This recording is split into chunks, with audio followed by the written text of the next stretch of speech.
Well, hello everyone, and welcome to a relatively sunny Silverstone, if you can believe that, for round number 4 of the Porsche Tag Heuer Esports Supercup.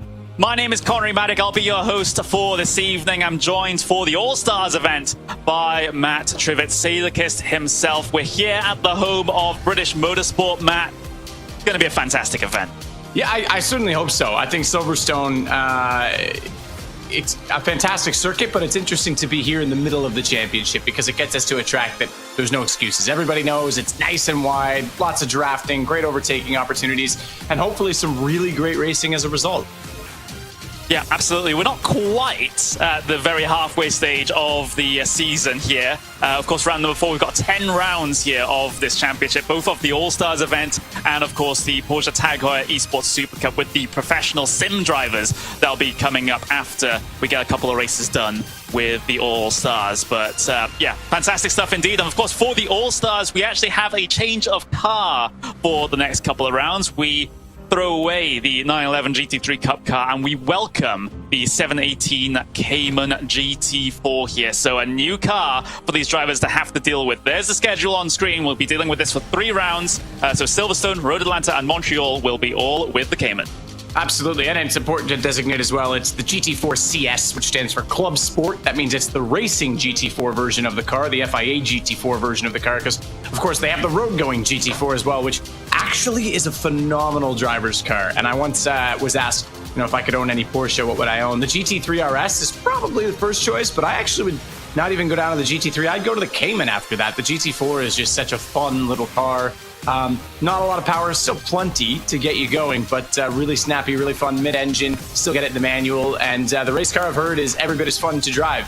Certainly a lot more momentum required with these cars. Silverstone, with its sort of high-speed nature, is, I think, a really good place to have these, and you'll be kind of chasing that rear end and the throttle in a few spots, but I've seen some onboard so far of the practice sessions.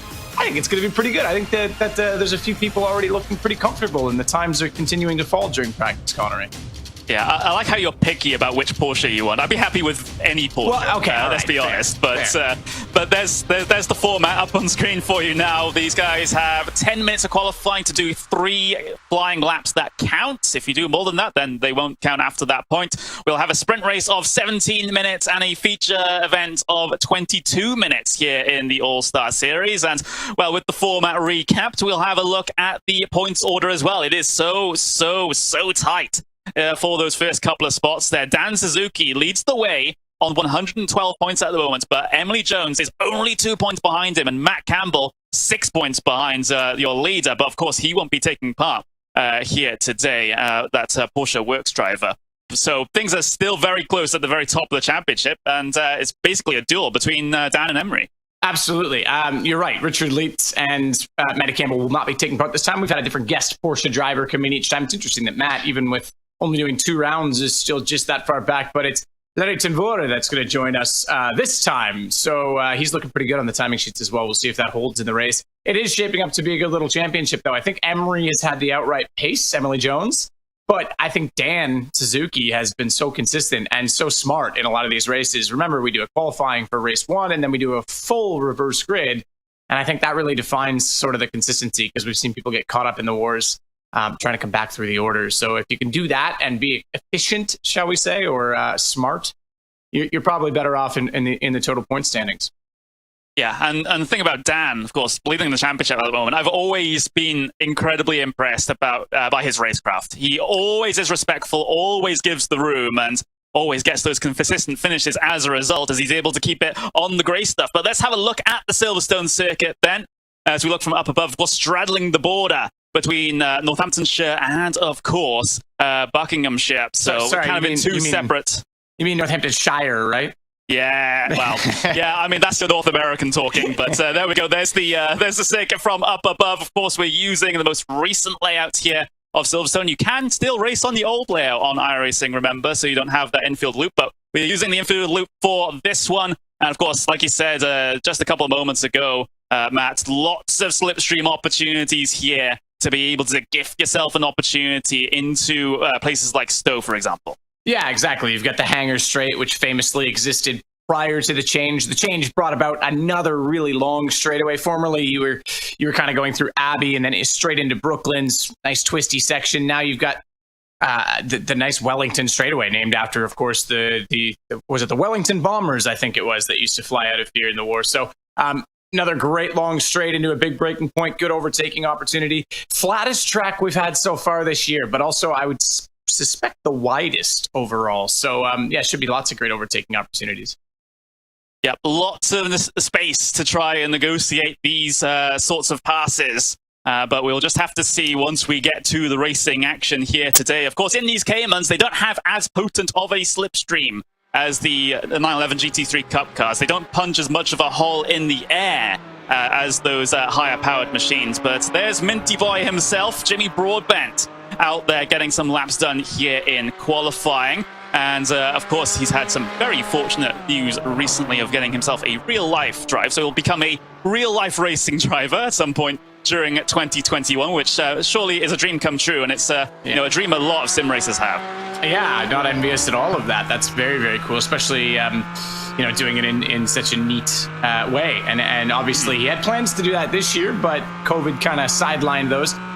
Just to note really quickly as well, driving down where he is now into Hangar Straight, just off to our left, prior to that grandstand, there's actually, you saw it on the track map, a smaller little circuit. That's actually the Porsche Driving Academy. So if you're ever in the UK and you want to head up to Northamptonshire, I'm just kidding, I'll call it Hamptonshire.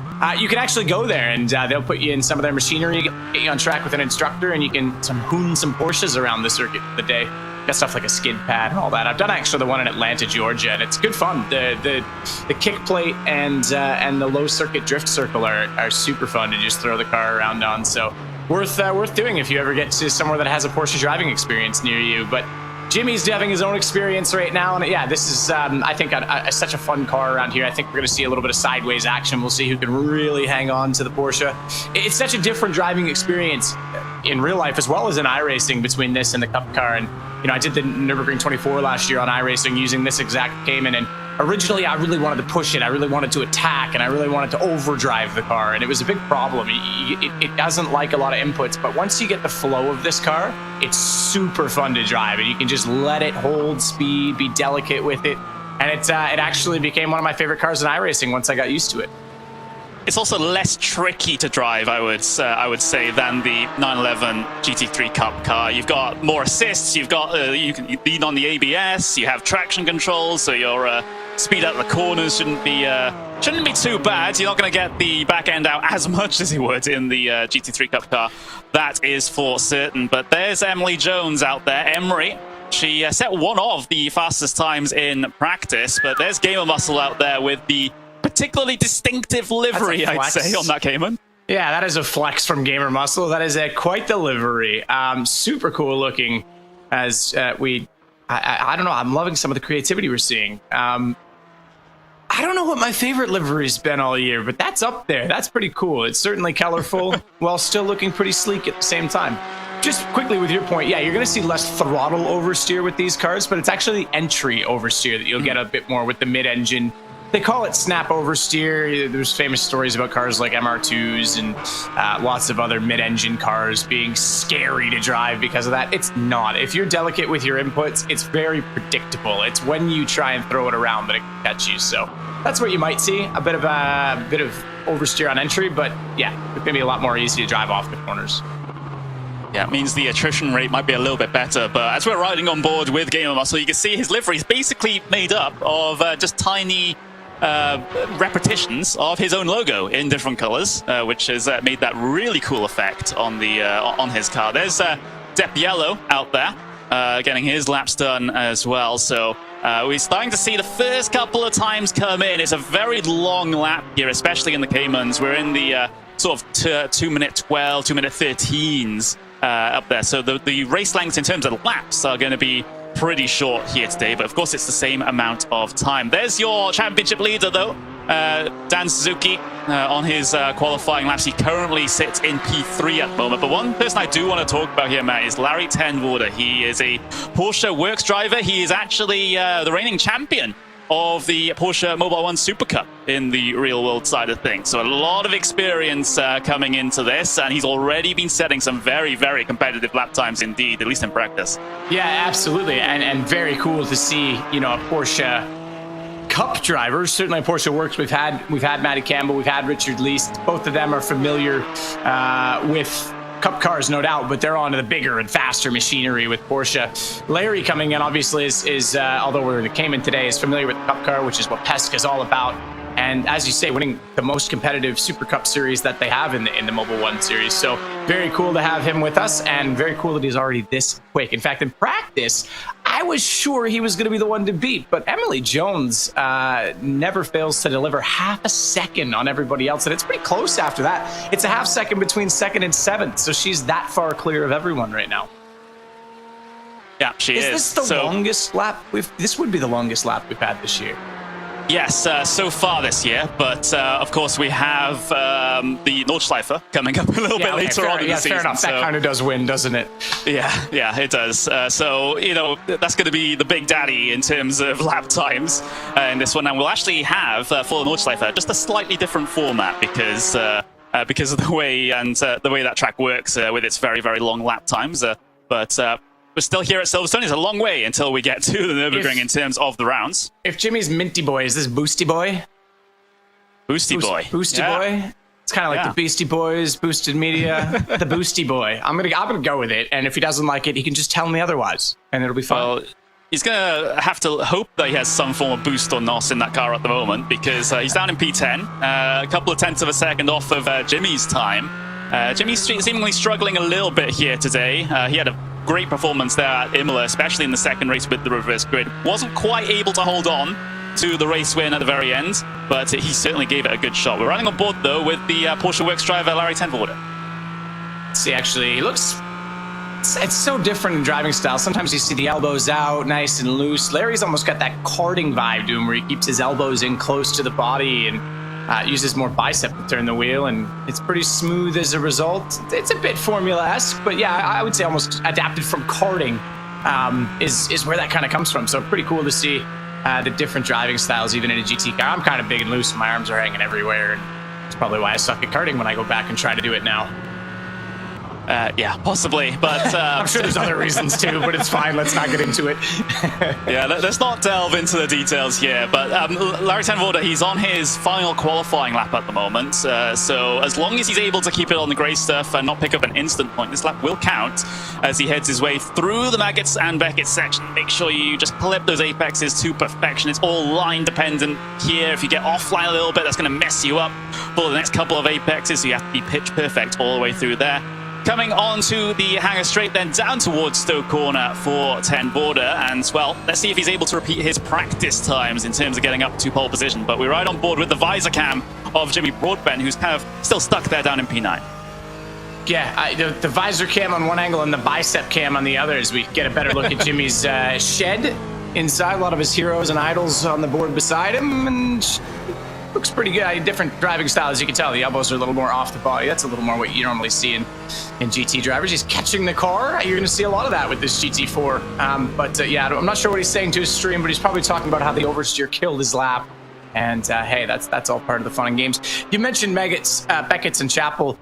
For me, the key is, okay, you can drive the car pretty hard through Maggots. You want to, the first part that is, you can attack that first apex. Once you flow it through, Beckett's becomes the key to the entire hangar straight, because if you get a bad exit off that, you get too much curb in Chapel, you don't get a good drive off the corner, you're losing time that whole straightaway. And we talked about drafting and overtaking opportunities. You get down towards Stowe, where you can trail break it in and therefore defend a bit, but yeah, you're kind of a sitting duck. There you go, we're looking at it right now. Under the Johnny Walker entry, as it's still known in iRacing. I wish iRacing would brand, like, how good is that? How iRacing, you're sitting on a gold mine. I would sell those advertisements in the game, as opposed to leaving them to whatever they were when you scanned the track. Well, it depends on their licensing agreement with the tracks when they get it scanned, of course. True, but here's the starting grid then for the first race of this evening. Emily Jones, pole position there. In the number 51 car. Larry Tenvoorde, his first appearance in this series, and he sticks it on the front row. P2 start for him. Dan Suzuki, your championship leader, starts in P3. Depiello in P4 here today. Heike starts in P5 with Rai in that 6th spot on the outside of row number 3. Looking further back down the order, though, Quick Gabby starts in P7 with Jardier in P8. Jimmy Broadbent starts P9 here today with Will Ford from Boosted Media in P10. Cyanide starts in 11th, Gamer Muscle 12th, and Maxime will be the last driver on the starting grid here today as the drivers are steadily taking themselves to those grid spots. We'll go green in just a good couple of moments' time. But before we do so, any quick words, Matt? Quick, you want me to talk quickly? Is that quick words? Possibly. You can take it in your own style. I'm good. We'll get the quick words going when we get the quick machines around this track. Yeah, of course. So we are a maximum of 30 seconds away from getting the green flag here at the Silverstone Grand Prix circuit. Of course, the main featured battle that we'll be watching is Emery versus Dan Suzuki, since that is the championship lead battle. They start on row 1 and row 2, respectively, as they'll wait for those red lights to extinguish to go racing here at the Silverstone Grand Prix circuit. It's a very long hold here today, but we go racing for race number 1 at Silverstone. What a launch there from Dan Suzuki. He's having to cover off Depulio, though, since he had a similarly spectacular launch as they head their way down in towards turn number 1 off Abbey for the first time. So Dan Suzuki a little bit loose coming through there as they head now into the braking zone of a Village Corner. Are there any dives to the inside? There certainly looks, but no passes complete inside the front half of your field. There's a huge amount of squabbling and scrapping, and now spinning in the background, because I believe that was Jardier that was facing the wrong direction. Yeah, Jardier's going to go to the back of the order. We'll see if he can make up for it, but it's Jimmy Minty. Oh, what a slide. I have to say, well held. We talked about that beautiful livery, and it is going to be just about sideways for Gamer Muscle, but manages to hold on and no contact even more impressively in that situation. Just behind them we see Cyanide trying to get involved in this. There's another change of livery to note as well, and that's obviously for Sanchez Heike. Has a slightly different looking car this week, so keep an eye on him up at the front, because he's another one that's been sticking his nose into the battles during this championship. But Jimmy gets away with it. Nearly, I think he would have been clattered into there. He would have been gone and off the circuit pretty quickly. Yeah, we're running on board with Gamer Muscle then. James West, as he tries to follow the cars ahead of him, coming through Copse Corner. Such a tricky piece of circuit. You don't really want to run too far out wide there. Can upset the car. And of course, iRacing will give you an instant point if you push wide there. And these guys only have 15 to play with, so if they get 15 instants over the course of any of these races, then they will have to take a trip down pit lane for a drive-through penalty. I don't think we've seen it so far this season, but there's a first time for everything. Yeah, I think Copse is a tricky one in sim racing because of the sensation of speed. Depending on how you have your monitors set up, or even if you're in VR, the depth of field. Ooh, is that a slowdown from Dan Suzuki, or just a really bad drive off of Beckett's and Chapel, because he just sits still on the straightaway. Lost 3 spots as Jimmy goes side by side again. This time he is elbowed out a little bit wide off the backside of off of Stowe, but into Club, hard on the brakes. Oh, he's got to break it and hold it up, because nearly loses. I think he did actually lose the front of that car. Did he get chopped? No. Okay, he's still in with it. I thought he took damage on that one, but he's all right. Yeah, Gabby, I think the phrase he used there, elbows out, was certainly fitting to describe that situation. A big shove there from Gabby to force Jimmy out wide, but he's able to recover it and slot back into traffic, which is fantastic to see. This defensive inside line there from Depiello, who's certainly feeling threatened at the moment, taking a very different line through turn number 3 than the other drivers around him. But there's the pair up front. Larry Tenvorda tries to chase down Emily Jones for the race lead, gapping around about 0.6 of a second. Larry still inside the slipstream here, but Emily's doing a very good job to try and keep him at bay and perhaps try and break that. I love some of the braking points at Silverstone, because they sweep into corners after big straightaways. It means you can really dance the car and kind of just attack the apex, and then it's a lovely corner left field to come out of, because it's all about drive again. Back to my point though about Copse, where we're heading now. The sensation of speed is very different depending on how much peripheral vision you have, how much depth of field. It's hard to adapt to how much speed you're actually carrying in sim, as opposed to just immediately seeing it and feeling it in real life. And I think for that reason, it's a lot of people try and carry a little bit too much speed, or don't get the braking point exactly right. in Cops, and that's where you see a lot of people running out wide. I do it all the time. I'm sure lots of people watching can relate, and that is where you get those incident points you're talking about. So it's a trickier corner, I think, in sim racing than even in real life.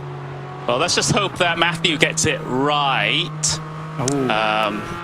I'll just leave that one be. Everyone will groan at that. I'll get my coat. But Rye, he's down the hangar straight right now, trying to sit inside the slipstream of the cars ahead of him. That's Heike further down the road. Depp Yellow is also not too far away either. We've had a pretty calm opening portion of this race. We had, of course, a little fracas inside the first couple of corners of the entire race with Jardier getting spun round. But everything else is pretty calm. There's some side-by-side action deeper in the pack, though. Dan Suzuki trying his recovery drive here down the inside of Gamer Muscle in the back of the shot there into the Vale chicane, and he's able to get that pass done. So, yeah, Dan Suzuki losing out a huge amount in the opening couple of laps of this race due to that, I think, suspected slowdown penalty that he had to serve on the opening lap. And the opening lap is the worst place to be able to have to get a slowdown penalty. Look at this from Jimmy, looking to the inside through Cobb's corner, not quite able to make it work and get the pass done over Gamer Muscle. But returning to my... that was through Abby, excuse me. That wasn't Cobb's corner, but fast right-handers nonetheless. And Broadbent, again, just looking all over the back. I'm going to return to my topic at some point that I was going to go over. Big up and under move for Broadbent, trying to get the speed off the corner, and he'll have the distortion all the way down into Brooklands now. Yeah, he did well there to just basically try and force Gamer Muscle off the line a little bit so that he could attack, and the undercut nearly worked off the corner. But now you're right, the slipstream's not as effective as the Cup car, but he had the run a little bit deeper on the brakes, but still gets the nose in well. That gets him the setup for Brooklands, and then this is the tricky one, Luffield, because he's going to try and go wide and take the drive. Okay, if Gamer Muscle slides like that, it certainly helps. The wide and late and straight line off the corner to get the power down doesn't always work in Luffield, because even if you attack sort of the inside, you can slow it down enough at the apex to still get it pointed because of the slow speed. But this is a good little battle. Jimmy's smiling. I think they're really enjoying this. This is a great race, and he's certainly having to work for it, Jimmy. He's got the run again, but it's such a tricky place to try and make a move into Maggots. Yeah, he's really enjoying this, isn't he? Looking to drive his right-hand side for Maggots, but of course no progress being made through there. He's trying to force Gamer Muscle into a mistake here. This is the battle for P8 out there on circuit right now. Jimmy's looking for a good run out of Beckett's into Chapel now to be able to capitalize on a run of speed down the hangar straight. But I think Gamer Muscle has been able to recover things somewhat coming through that section. I was scared he was going to get offline a little bit and compromise his run, but it looks like he's safe for now. They're side-by-side ahead of these guys with Dan Suzuki heading down the inside of Gabby, so Dan Suzuki picking up a couple of spots as he tries to work his way back through the field. Look at this run of speed, though, just briefly for Jimmy. He's not going to be able to make the move into Vale just yet, but there's the battle for the race lead going on right now. Emily and Larry have really pulled out a gap over the rest of the field on the order of about 4 seconds at this point. Yeah, absolutely. And just in front of Jimmy, we saw Gabby and Dan, as you mentioned, side by side. So here's a look back at the start. Yardier, we mentioned, fell back to the back of the order right at the opening, and that was due to this incident. As we look at the Vodafone replay, it was pretty straightforward heading into the corner. Side by side action behind, and I think he just lost it on his own. I thought maybe he got into the back of the car in front of him, and therefore it just kind of pirouetted the rear as it overtook the front end that was slowed quickly. But no, it didn't. Yeah, I think he just lost that on his own. Yeah, and that's what I thought as well. I thought he had a little bit of contact, but he just dropped the rear end of the car around, and it was simple self-spin in the end. Of course, cold tires on the start of the race are certainly not going to help. But look at this train of cars currently forming up behind Gamer Muscle now. Jimmy still hasn't yet been able to find a way through, and it's slowing him up and allowing some of these other drivers behind to catch up. Big punt to the rear bumper of Cyanide. Jardier moves him out of the way, coming through Luffield corner, and Jardier is able to gain the position, but that was a big shove there, and Cyanide might not want to play nice now due to him having been moved. He'll try and move Jardier if push comes to shove. Give it back to him. Rubbing's racing, right? He's got down the inside. Cops is tricky, but this will actually force Jardier way out wide. He'll take an incident point for that. But it's actually giving a bit of a chance behind to Boosted Media. Will trying to make his way up the inside. Not going to work. Jardier manages to keep enough run on the the runoff area, I suppose, to get back in there. But good move from Cyanide, showing a little bit of nerve in this series. He hasn't exactly had the best runs in this, but this is a good little race for him, shaping up quite well. And Gamer Muscle's really allowing Yardier to get back into it. You mentioned that train. Obviously, that battle's opened up a bit more of a gap, and what we didn't see is actually Jimmy Broadbent has cleared him. So now we'll see if Jimmy can get a run to catch up to Gabby. Yeah, so it's good that he's been able to get that pass done, because now he won't be threatened too much from behind by a couple of these drivers that you see on the screen right now. This is the view on board with Will Ford from Boosted Media, as he's just going to play this one patiently, try and pick his way through, just in case these guys have a little bit of a problem with each other, like they have done already. Jardy is definitely the faster car out of all of them at the moment. He just had that spin in the opening portion of the race that's put him down all this way. But looking further forward, though, because the battle for P3 is starting to get a little close as well. Depp Yellow, Heike, Rai, all involved in this. Yeah, lots of battling in the midfield as Larry Tenvoorde does the fastest lap at the front overall for this race. Not much quicker than Emery, likely due to the tow, the fact that he sits in second, but it's a half a second up in that battle. 5 seconds clear of DePilio, who's done well to hold on to his position. Hasn't had to do much with everyone battling behind, but yeah, it's great to see some of these battles in the game. And I'd be curious, and it's certainly a question I'm going to pose to some of them, I think, at the end of this, is what they thought driving this car in these race situations, because I think it's just such a hoot. It's such a fun car. Sometimes slower cars, easy, I don't want to say easier, but less... more forgiving, I think is the word, to drive, can create these racing opportunities, because it's just about the racing and less about concentrating on all the car control at the same time. I think Jardier is currently involved in a fight with Cyanide right now, but we're with the Vodafone on board with Heike as he heads his way through Cop's Corner, trying to lock onto the back of Depp Yellow, but not really finding all that much success at the moment. Here is Xavier Sanchez. So he's going to have to look to try and make a little bit more progress in the last couple of minutes of this race. Of course, 17-minute race here to start off. We'll get a little bit longer race once we get into that second race of the day. That's going to be 22 minutes long. There are your two race leaders at the moment, Emery, Larry Tenvoorde. Larry's been able to close up the gap a little bit here over this last lap or so, and really putting Emily under a lot of pressure here. She's going to have to try and fight for this one at the end. Yeah, absolutely. What a time to close it up. You say the end. I mean, there's still 6 minutes left, so Larry's slowly and surely figuring this battle out, figuring the car out. Not quite as brutal on its tires as the Cup car, just due to less power, less weight over the rear wheels, lots of different factors, but yeah, this car stays alive for quite a while if you flow it nicely. So this should just be a straight battle. It's not as much that we need to talk about. Whereas as we talk about PESC, it's all about the tires.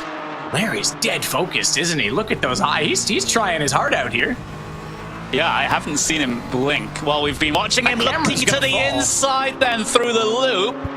Can't quite able to get quite alongside here. He's got a little bit of an overlap though, headed to the left-hand kink. Ooh, Emily almost didn't give him space to be able to do that. Thankfully, they were able to get through the corner okay without any incident, but now Larry is turning up the heat in this battle for the race lead. Late on the brakes then, into the left of Brooklands. There's a dooring through the middle of the corner. Emily gets pushed wide and out into the runoff a little bit, and Larry will let her go on the inside here, back to the race lead. That's great sportsmanship. Yeah, that's really good. He definitely stayed wide there and gave it back to her. And you can see he was actually clenching his teeth as they came out of Antry onto the Wellington straight, because he wanted to keep his foot in it, but he wasn't sure he was going to be left the room, and he thought contact was coming, but as a racer, he just went for it anyway. Good battle, and I love that he gave the position back, because now he gets to go for it. I don't think it was contact that time. I think Emery just lost it on her own, and she'll just collect it barely before hitting the wall, but she's going to lose a lot of position as a result. In fact, taking to the old, I think they call it the historic pit exit now,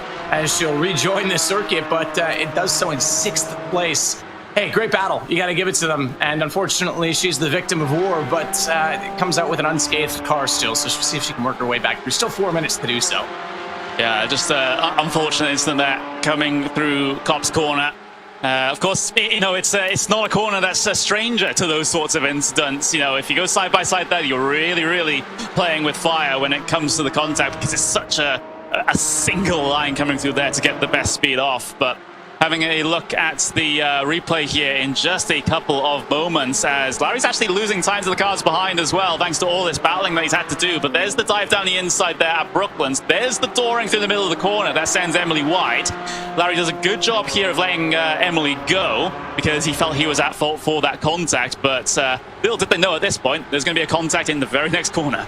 Yeah, absolutely. Although I'm not 100% certain. I want to see this again, because I think it was just the fact, yeah, he gets a phenomenal drive, obviously, by going wider, getting the power down and letting her go. He's always going to have a run back at it. But when they turn in, ooh, maybe there was a touch. There might have just been a little kiss on the rear end that allowed, well, actually, I shouldn't say allowed, but put Emery a little out of sorts. I think he wasn't sure if there was contact or not. It was probably so light, he might have even got a 0x on that one, because I could kind of see him reach for his mic, and maybe he was trying to get on the radio to ask, hey, did I actually make contact or not? So he's going to keep his foot in it. He's in all of that. That 5-second gap they had has come down significantly. DePilio's all over the backside of him. Oh, and is he actually, wow, what a sportsman. Oh. What a sportsman. So he feels he's gotten into it. He knows he's not in this championship. He's here as a guest racer with Porsche. He's going to let them all go and make sure Emery gets at least one position back from all that. So good on him.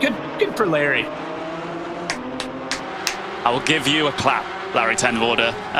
So obviously he's, like you said, he's not in the shout when it comes to the championship, because he missed the first couple of rounds, and he knows the championship is more important to Emily. So he's just let her go. And now Depiello leads this race, by the way.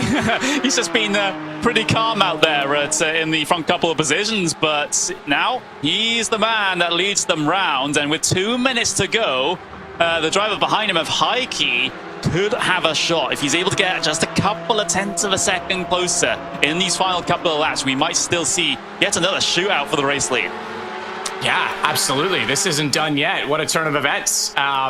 You got to say as well for Emery, she's going to be I'm sure she appreciates the sportsmanship, but I always laugh when that happens, because the person who effectively put you in that position now is right behind you again, despite trying to be the nice person. You're like, ah, damn, I got to deal with this all over, because that battle will resume, no doubt, between them, just in a slightly different context.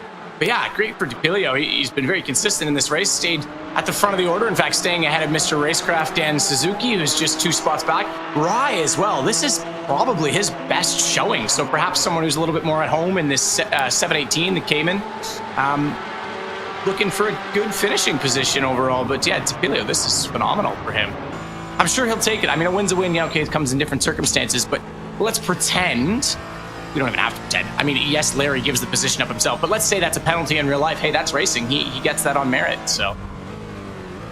Yeah, absolutely. So we are riding on board right now with Quick Gabby, who's has been able. Oh, we actually got a fight for the race lead going on right about now. I just saw those positions swap around a little bit as Depiello and Heike going side by side here. And what I think is the final lap of this race, Depiello is able to hold on here, but Heike is really turning up the heat. Now Rai is looking to get himself involved in that 3rd spot as well. And I wouldn't be surprised if Dan Suzuki thinks there are positions for the taking here to help his championship as he looks to the inside of Luffield, but there's no lane there to be able to work with. 20 seconds left on the clock, so this is confirmed the final lap of the race, and all of a sudden things are starting to happen here at the very front of the field.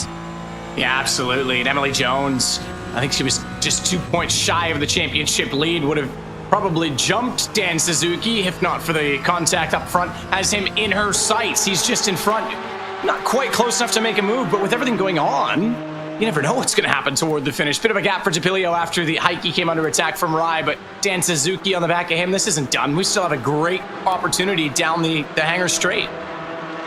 Yeah, so this is it then. Last time coming down the hangar straight. There's still a considerable gap between DePilio and Heike here, but you can see DePilio, he's still concerned about that slipstream, just weaving back and forth to try to break it, but he still has enough of a gap here into Stowe. As long as he doesn't butcher the corner, he's quite slow through the middle. It gives a slight advantage there to Heike.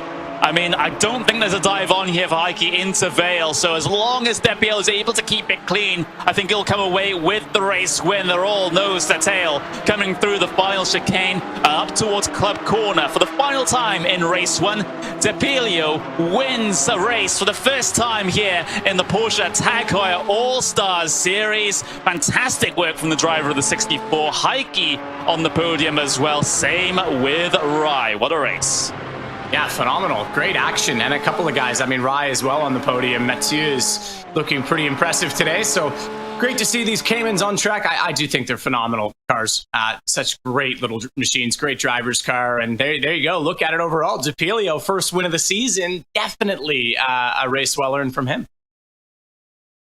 Yeah, absolutely. So there's, like I said, the coverage of the race results. Just 3.5 tenths of a second between D'Aperio and Heikki at the very end of that event. Rai, third place. Dan Suzuki, good points all for him, still in fourth place, but not really a massive gain when you consider Emery was the car that finished directly behind him. Those are the two drivers at the very top of the championship order right now. Larry ten Voorde, of course, was at the very front of this race for a long time, but due to him feeling at fault with the incident with Emily, falls back into the 6th spot. And then you see those final couple of runners out there. No one retired from this event. Cyanide, Maxime, Gamer Muscle, P11, 12, and 13 respectively.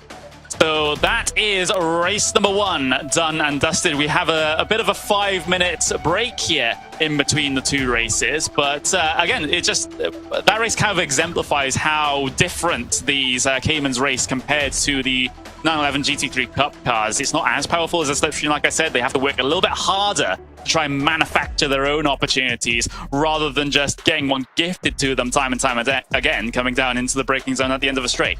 Yeah, but you can really hang it out in the corners, and I think we saw a lot of great battles that I want to say was the closest overall gap from front to back that we've seen this season in this series, although Barcelona was pretty close as well. So yeah, it's great to see that everyone's adapted well to the car. Yeah, and of course, one of the highlights in that race, of course, maybe a little bit of a low light for some as well, but that contact between Larry ten Voorde and Emery, of course, you know, such close margins in that. You can't really call exactly one driver at fault, but Larry ten Voorde thought he was at fault. He basically let the entire field go just to get back behind Emery, and that's a great display of sportsmanship from the Porsche Works driver. Yeah, super sportsman, and credit to him for that. It's, you know, you can see how competitive he was being. I'm sure he's almost disappointed, in fact, not by the contact necessarily, but that they didn't get to resume the battle, because it really was a great battle for the lead that never really materialized to what it could have been. So, hey, look, he stuck his hand up whether or not he was at fault and decided to drop back down the order. So knows he's not running in the championship, probably feels a little guilty that he's tapped someone out of it who is, but Emery's still recovered, I think, what was it, to 6th? So she'll be right in the middle for the reverse grid and get to do it all again.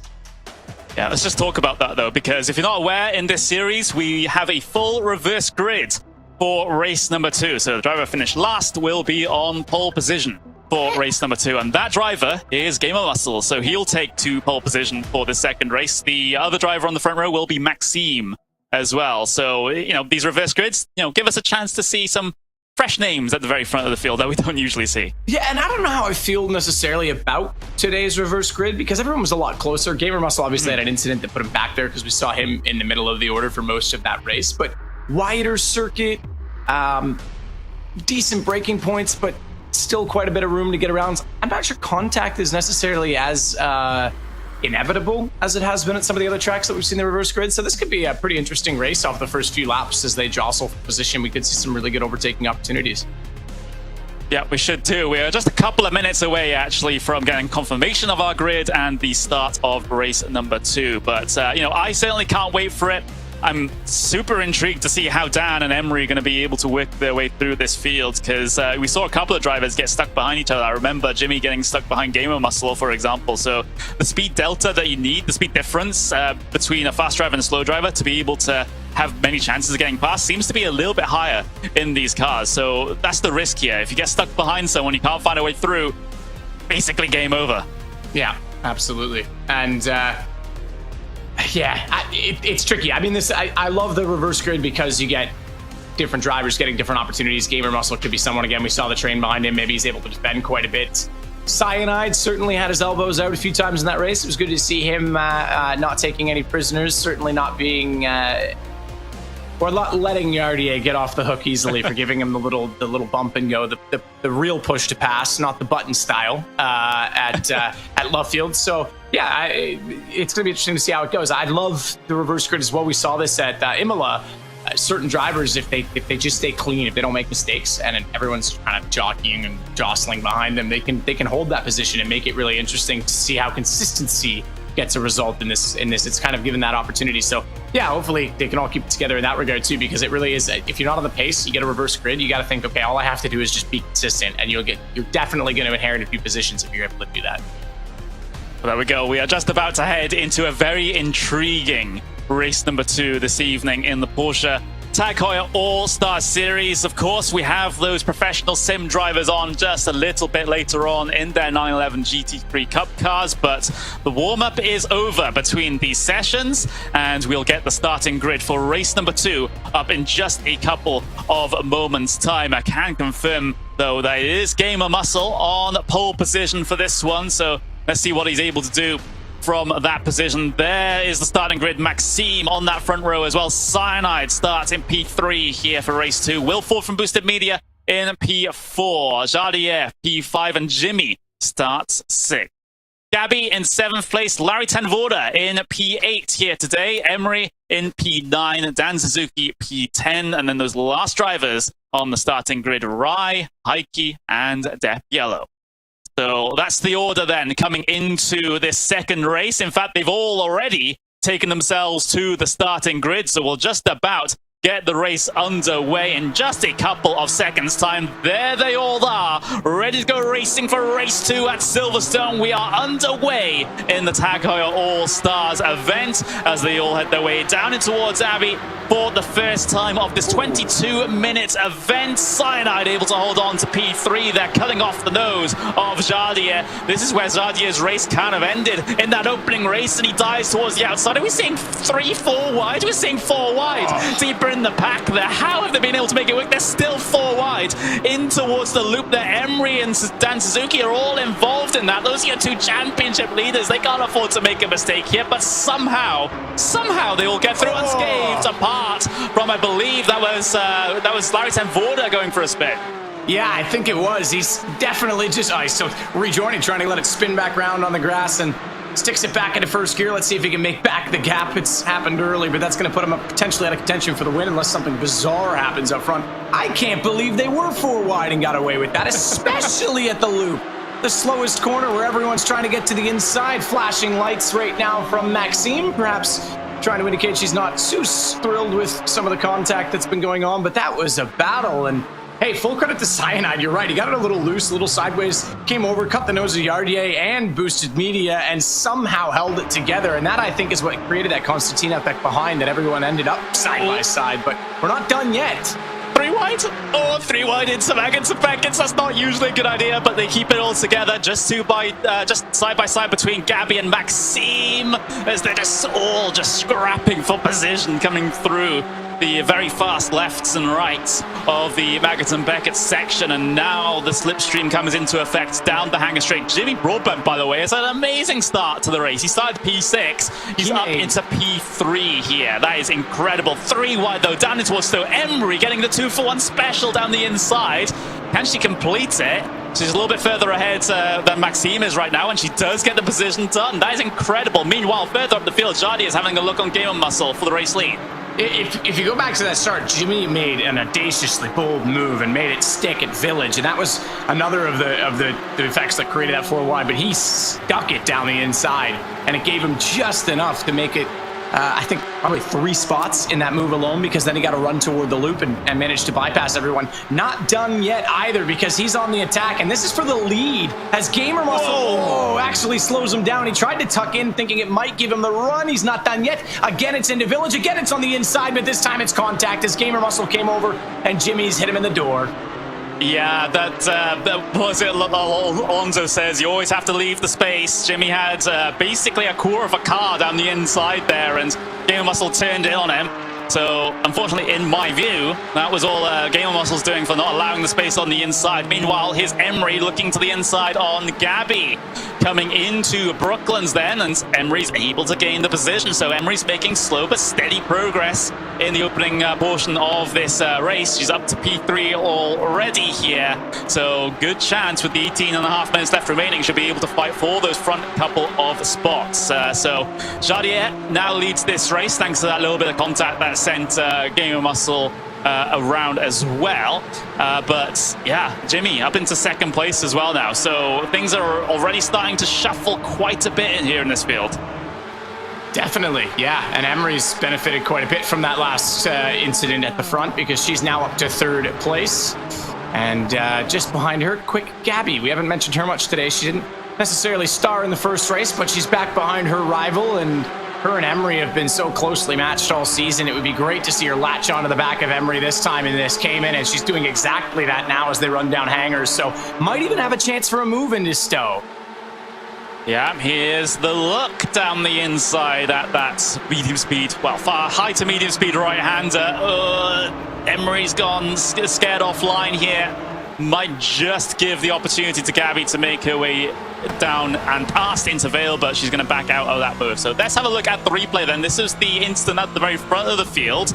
Game of Muscle and Jardier going side by side ahead of Jimmy, coming through the first sector here. Jimmy's plan is to try and follow through of the tire tracks off someone. Has to take avoiding action there to avoid running out to the back of Game of Muscle. There he is alongside, and just gets squeezed. So I think Gamer actually thought he could take a look at Yardy under braking and then realized too late Jimmy was there. And at that point, you're right. He didn't need to close, well, shouldn't have closed the door. He should have stayed out of it. If he holds wide, he can even necessarily pinch Jimmy through Village and then actually still get the line for the loop. So didn't really need to do that. Jimmy, unfortunately, takes the brunt of it, I suppose, and that he gets a bit of damage. Obviously, puts Gamer Muscle further down the order, but it's created a gap that Jimmy's now trying to chase down. Although it's interesting, we've got kind of the, is it the 2 minty to 3 minty, I would say boys, but minty people, as Emery is up there and now actually going for second, but it's the mint cars 1, 2, 3.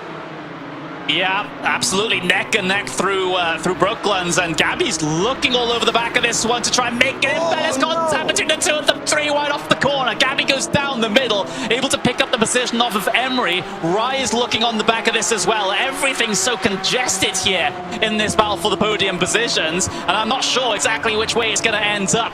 Jimmy goes very wide there, coming out of left field, compromises his run all the way down in towards Cop's corner. Gabby looks to the inside. Is Jimmy going to push a little too wide here? He goes out into the runoff, picks up an instant point. Emery's looking underneath Gabby now, but this will be the outside for the first apex of Maggots and Beckett's. It's 2 by 2 in this field, coming through one of the most famous portions of racetrack in the world, and Emery's just about been able to get through. Oh, wow, I don't know how Gabby slips back in there as well. She nearly caught the back end of Emery and then nearly got spun by Rye, but she holds on to it. Might have compromised her line a bit through Beckett. So the run of the Chapel, look at this. What is that, 6, 7? I can't even count that high. Cars in a row getting a draft down toward Cops, and somehow Jimmy and Emery end up the 2 in the front again, despite Emery almost losing it in the middle of left field. So really good battle, and they're going to hang the cars out as they come out of Stowe, and another lap in the bag, but 15 minutes of this still to go. It's ridiculous to think that this is how close they all are, and Yardia has benefited from this. 3 seconds ahead. Larry Tenvorda's caught up to, I mean, this is on. This is everyone involved. Absolutely. Let's have a look at the replay. This is the Vodafone onboard with Gabby. Through that entire situation, you can see the side-by-side ahead of her. Which car does she try to follow in behind? She tries to follow in behind Jimmy. There's the contact and basically the Red Sea parts, and she's able to find the gap to not get collected into any form of instant there. You can see on the live pictures, Emery's currently looking all over the back of Jimmy as we speak right now, as we do return to those live pictures. It's fantastic battling here for these final couple of podium spots, and Jardier is looking at his relative time right now and rubbing his hands together because he's gaining time hand over fist. Yeah, unreal. Poor Jimmy's going to be thinking, man, I'm just trying to take my line, and everyone's chopping him down on him, but this time Emery will fan out of the draft and get into the inside of, Brooklands into left field. I forget the first corner name, as left field's where all the action has been, and it's going to be there again as we're 2 wide for 2 rows. It's Emery and Jimmy, and then behind it's Gabby and Rye, and Gabby's come out better on that, but the battle resumes up front. They've side by side pretty much reach over. There was a famous, I think was it MX5 race here once at Silverstone, where one obviously was a right hand, one was a left hand drive, and one of the drivers reached over and folded in the side mirror of the car beside, and they could almost do that right now in the Caymans. Yeah, it certainly seems to be the case here. This is great stuff. Jardier is able to get 4.1 seconds ahead of everyone else right now due to all of this scrapping going on, but they all fall in line, and Emery's able to put a couple of clean laps together. Then I get the feeling that time will start to come down bit by bit once again. But out of Chapel now, here on lap number 4 of the race. 13.5 minutes left to go. Still this huge train of cars here for second place. Rye is getting a little close there to Gabby, looking to the inside and not able to get anything done there. It was more of a move to the inside to scare the driver ahead. And now, if he can get a good run out here out of Stowe, he might have an option to go to the inside of Vale, but Gabby's all over it and all aware. Yeah, it's tricky to get down the inside of Vale. You pretty much have to be moved done when you're making the corner, because otherwise you get into club and double apex back the other direction. You're on the outside, you're going to lose all your drive down the straightaway, and the move's not really ever going to be completed. So yeah, it's a tricky one. It is tricky. It's so tempting every single time, but you've got to be all over the back of them coming out of Cops, or excuse me, out of Stowe to make that work. So yeah, what a battle though. Again, we see it. Emery now on the attack to try and catch down Yardier. 12 minutes to do so. Further back, still battling for position as we see Boosted Media side by side right now with DePelio, who's the winner of race 1. He's struggling to get through the field because, again, everyone's been so close, and it's Heike's getting back into this. I'm still surprised not to see Larry Timvora getting closer and closer to this battle, because he's just sitting back right now behind Cyanide. Well, Larry Tenvoda actually has a little bit of damage to the front end, so I don't think that car is too healthy right now as these guys continue to go door to door through Brooklands and left field now. DePelio on the inside, able to hold on. The cutback move from Boosted Media almost was prevented there by Heike for parking his nose on the inside of left field there, so they're lucky not to get crossed up and all, well, spun in front of basically everyone at this point. But Will Ford from Boosted Media again, just a slight show of the nose into Cops. These guys just kind of graze the brake a little bit coming through Cops corner. They can't go flat out, of course. They can't just lift through there, so they're just tapping the brakes to try and get the car planted to carry the most speed through there. But of course, in some cars, you know, high downforce cars, you don't even need to go anywhere near the brake coming through that corner. Interestingly, yeah, you're probably right about the damage with Larry Timvoda. He's still done the fastest lap of this race, and that probably is due to the fact that everyone else hasn't really had a clean lap because they've been battling everyone around them, so that was when he was catching up. The RDA out front, the battle for 6th is on, and it's not even going to have a chance to breathe. We're not even going to know who's in what position as the timing screen swaps around. Again, Boosted Media tries to go for the undercut, flips the backside of Heike in doing so, and that's going to bring Dan Suzuki back in 3 wide again, this time into Vale. But this is what I'm talking about. Boosted Media, he's close enough alongside, he'll have to be given racing room, but he isn't far enough alongside to get the move done, and therefore it just comes back the other way. And 2 positions inherited from that battle by Dan Suzuki as he comes out of club this time, and looking closer to the front is Jimmy Minty Boy. Oh no, Minty Boy's out of steam. Yeah, he loses the position there to Rye. That's the battle for P4 out there on Sika right now, but Jimmy will look back on him coming in towards Village Corner. Down the inside, can't quite get it done. Rye's able to fight around the outside, which give him the inside for the loop. Jimmy will take that big wide arc to try and find the speed off the corner, but not sure if he's entirely successful in doing so here. Of course, like I said, the draft isn't as powerful in these Caymans as they are in the 911 GT3 Cup cars, so it gives you less leeway in terms of trying to make a move down into sections of track like this, Brooklands. So he's just going to have to stay in line for now. Ooh, Ryan has to be careful with that. Otherwise, he might get a slowdown penalty if he cuts that curve too much. Almost like commentating on horse racing. Minty Boy. Sounds like a horse name, doesn't it? I hope if Jimmy ever gets a horse, that's what it's called. I have no doubt that if Jimmy gets a horse, that's what that's going to be called. Oh, it's going to be called Shed Boy, and the stable is going to be called the Shed. So, well, maybe that's what maybe his new house that he's purchased and talked about, like, you could have some different things. TP Hut, I think our producer's saying those would work well. If he paints his house mint and just, I'm Minty Boy now, like, just owns it. A mint house. I don't know how I'd feel about that, to be honest. Yeah, of course. You know, he did share that news a while ago that he has bought a house. So, you know, wouldn't put it past him to try and paint the outside of that as minty green as possible. But right now, I mean, it's as minty green as our background and our graphics right now. Not sure if that was intentional or not. It works. Maybe he's just like subliminally changing the Tag Heuer branding. Well, actually trying to make positions back, because Rye shows the nose to Emery. That causes them to lose a little momentum, and now can he get the braking done? This is it. This is exactly it. You need to be so deep under braking, and it's still such a tricky place to pass.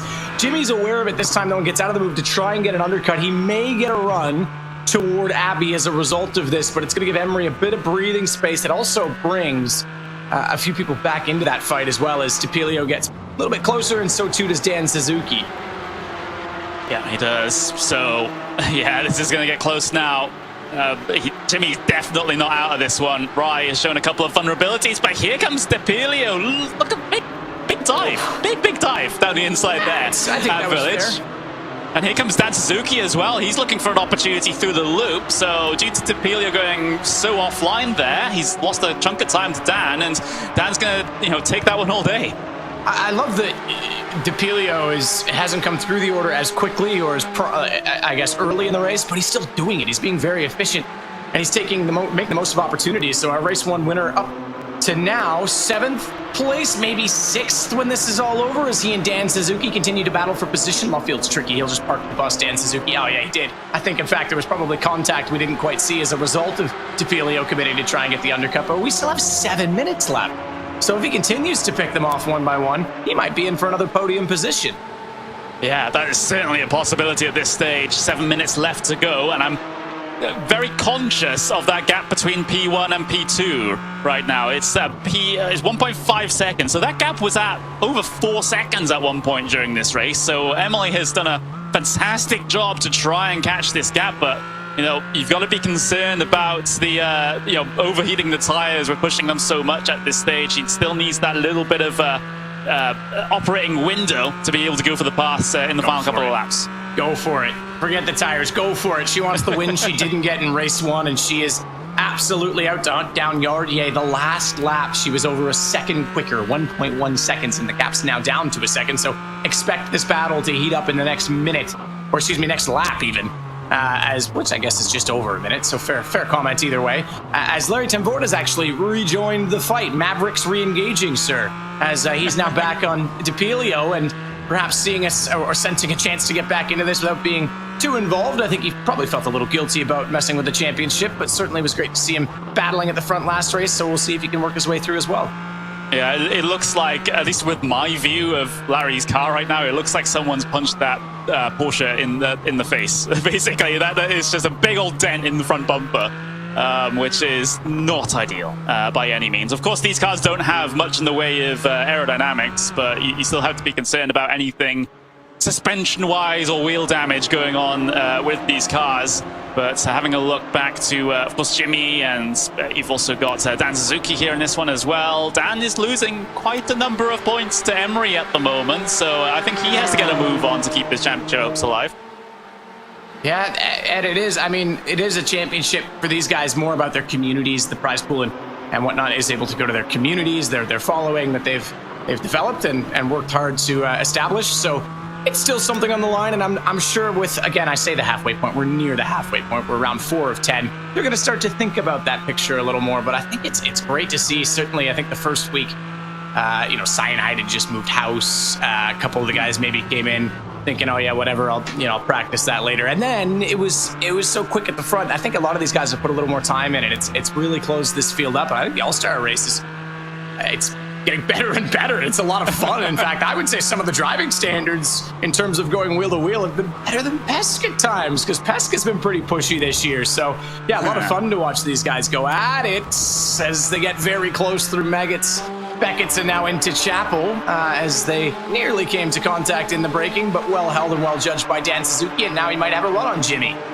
Yeah, let's have a look. Oh, he's going to go to driver's right-hand side to give the inside for Stowe. Jimmy left the lane there, surprisingly enough, but Dan's overcommitted to the corner. He shoves Jimmy wide out into the runoff. Jimmy's able to hold it together, though. Doesn't spin, but loses the position, and Dan will give him the position back due to him being up pole. But look who just benefited again. The man I said that's making the most of opportunities. Tepilio's parting the seas right now as he works his way to the front. Now up to what is 5th place. Quick Gabby just in front. He still has a chance at a podium here.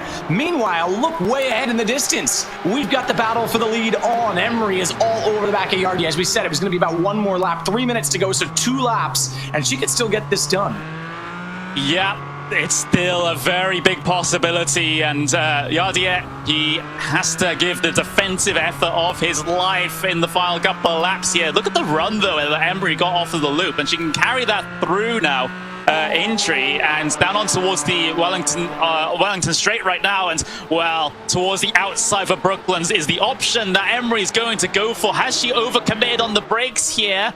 Goes very wide through the middle of the corner. She still has the inside for Luffield then. The RDA trying to fight on the outside line, and they're just absolutely equal coming through the middle of the corner. Yardia might be able to get a gun run off here due to the wider radius, but again, the speed advantage and now the inside line advantage through Woodcock goes Emily's way. I don't think Yardia is able to quite keep a nose in here, and he's going to have to drop back behind. So Emily Jones back to the pointy end of the field with about a lap and a half remaining.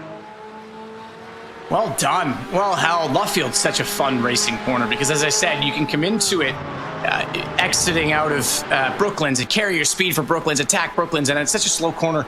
You enter it tight, you can hold it in and then get the drive off it, but that also means around the outside, you're opening the radius and you can carry a little bit more speed. So it really is a great corner to see cars be side by side in, and Yardier tried his utmost to hold that line, but Emery just a little too much. So trying to keep a toe down the straightaway. As we said, it's not quite as effective in these cars, but he'll do everything he can to try and get back up onto Emery and maybe have a sniff at the win, but the lap time difference has been so significant, it's hard to imagine at this point Emery not just running away with it, as 2 minutes on the clock might be the start of the last lap this time by. Yeah, this will be because they're going 2-minute 13s in terms of lap time, and we have 1:49 left. So this is going to be the start of the last lap then. So 1 to go here in race 2 of the Porsche Tag Heuer All-Stars event. This is round number 4 here at Silverstone, and Emery has the race lead and tries to pull the gap over Yardier, and she's gaining tenths of a second a corner at the moment. Impressive stuff there from Emily Jones. But look at all this congestion still deeper in the pack involving Gabby. You've got Ryan, Tepiello, Jimmy involved. There's Dan Suzuki looking to try and recover a couple of points as well because he's losing a lot right now to Emery due to her being in the race lead and him down here in these minor positions. Yeah, and Emery's going to make the most of it. And we said she was deprived of the win in race 1, and therefore, the championship was 2 points coming into it. Dan finishes ahead, but now she's going to get a ton of points in the bag at the end of this lap, presumably, as it's now a 7-10 lead. Meanwhile, though, the rest of the battle we've got to keep an eye on is anyone's game. The battle all the way from Rye in 3rd down to Larry Tenvuda in 8th. In fact, not even far behind that. If anyone were to cough up or have a hiccup is Heike, who's in 9th. So yeah, anyone really in any position when we get to the end of this, and hopefully we'll have a good part of discretion involved in this battle, but we can see some moves. Yeah, so 25 seconds left on the play clock, if to use a North American sporting term, before we get confirmation that this is a final lap. But we'll basically call it as if it is 15 seconds left to go through Maggots and Beckett's then. Rye holding on to this podium spot at the moment, but he has a bunch of drivers behind him that really wouldn't mind getting themselves onto that final step of the podium as well. So there's the time expired. So the next time Emery heads her way across the line, that will be the checkered flag. But what's going to happen here in this battle further down the order, we'll just have to wait and see. There's Emery heading her way through Stowe for the final time in towards the Vale chicane. And what a fantastic drive for Emery. Of course, didn't quite go to plan in the opening race after that contact with Larry Tenvoda, but she comes back fighting as ever and now heads her way through Club to win race number 2 here at Silverstone. But who gets the final podium spot? Because we're going to go 4 wide here coming up through towards Club, and it's Jimmy and Gabby soaring each other to the line. Who's got 3rd place? I don't even know at this point. What a crazy finish. Gabby somehow is classified in B3, but my word, get the photo finish cameras out. I want to see 16 angles of that replay. I laughed because I get it. Go for the line, boys. Jimmy nearly got 3 positions and then tried to get the drive off the corner, got into Gabby. They end up wide, but it was 3 wide into Club to start that off. I was about to mention Gabby made a position on the timing screen, and then we saw it all unfolding. Here we go. This is incredible. So DePilio gets a run. Rye's the black and white car in the lead. Gabby's on the inside. This is in, at this point, to Stowe. And Jimmy's just holding on at this point, but look, he tries the undercut. That causes him to check up mid-corner. You can see him on and off the brake pedal trying to trail the car through. And Rye doesn't get a great run, and then it just all kicks off. Gabby's on the inside, nearly slips all the way around, but overdoes the braking. Rye sees the chance for the undercut, and DePilio's left on the outside, gets punted, and this is where Jimmy goes, right, I've got this, but Gabby either doesn't know he's trying to get in there or isn't aware. Rye then spins on his own behind because he's not sure where they're going, and everyone goes everywhere. I don't even know if... Did DePilio cross the line or not? Because he was in the sand trap at the end of that before the finish, so he may end up way down the order as a result. He might have been given a penalty due to the instant limit, because if he was close to the instant limit, he would go over 15 incidents, and then there's not enough time in the race in the final quarter to save a drive-through penalty. So he's been given a post-race penalty here. It was only half a tenth of a second between Gabby and Jimmy for P3 and P4. That is absolutely incredible. Emily Jones, take nothing away from her. She was absolutely incredible all day. But what a finish we saw for those final couple of podium positions. Of course, Jardier in P2. But my word, I need to catch my breath at the moment. Well, we nearly had all three Minty cars back up on the podium at the end of that, because Jimmy, remember, was fighting for the front at the start of the race. We still get Gabby up there who gets a result, and great for her, because she's been, again, another one chipping away at championship points. But that's ridiculous. I mean, that finish is insane. It would have been expensive if anything else, but that's just ridiculous. I think Gabby, after she cleared the two she was in a battle with, she had no idea there was a fourth one there. I mean, Jimmy's too close for missiles, has to switch to guns. He goes up the inside, and I think she was coming over thinking the line was there, and God knows what the spotter's even saying at that point. Like, you're in the middle, you're on the outside, 3 wide, 4 wide. Does the spotter even say 4 wide in this game? I mean, that's a tricky one. So, yeah, that's a battle and a half. Yeah, I think if you had a real life spotter there saying, you probably just say, good luck. That's probably that's probably going to be the line, because that's what I would have said it for certain. But here's a... Wow, we have to head to our Bose post-race show in a little bit here, Matt. We'll have to get the drivers in just a couple of moments' time, but yeah, what a crazy, crazy end to that race. We are ready and waiting to get perhaps Emily Jones in as the winner here from race number 2. She's just getting prepared there, making sure her microphone's all set up and all ready to have the interview with you, Matt. But there we go. She's in the channel now. And, well, Matt, take it away for the Bose post-race show. Yeah, I'm still catching my breath after that one. Emery, I'm not even sure if you're aware of what just happened behind you, but you're probably happy you weren't involved in that as you get the win in race number 2.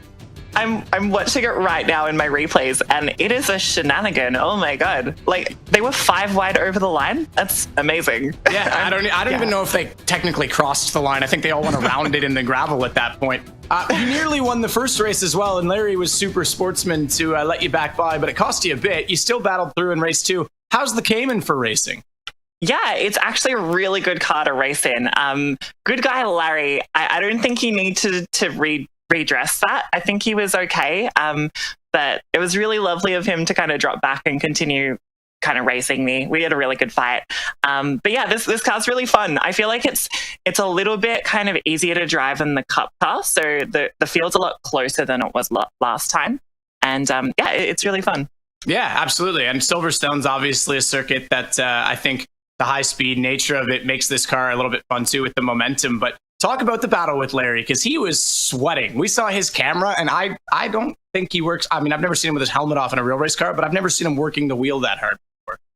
Yeah, it was pretty crazy. I saw the first move coming down at turn 4, I think it is. I saw it coming, so I gave him room for that. But then he had another go at turn 6 at the end of like the straight, and it took me by surprise. So it was really fun. We were like giving each other room.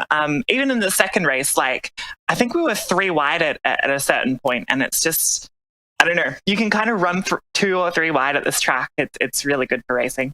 Yeah, super wide, old school circuit. Kind of fun to see. Well, great job. I think, I'm not the best at maths, but I think you're now sitting in the lead of the championship.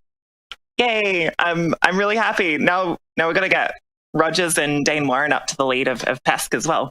Ah, there you go. Yeah, get the boys up there. And yeah, absolutely. Well, Rogers, I think, actually sits at the top right now. We'll find out a little bit later. Great job today, Emily. That was it was fun to watch. I think the Caymans are a hoot. Yeah, it was really fun. Thanks for watching, everyone.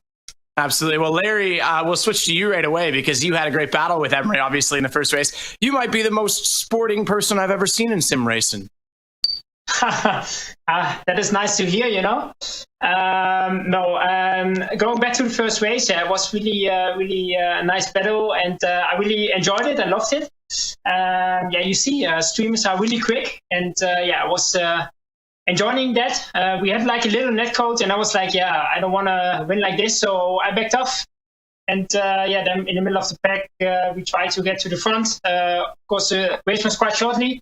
Yeah, and then the second race pushed a little bit too hard in the beginning, had to spin, was way back off, but could overtake some people, and that was quite fun. There was some nice battles. Also, the finish line with the big one crash. You don't see that often. But where did you end up? 6th? I think you got, 3 positions from that incident at the finish?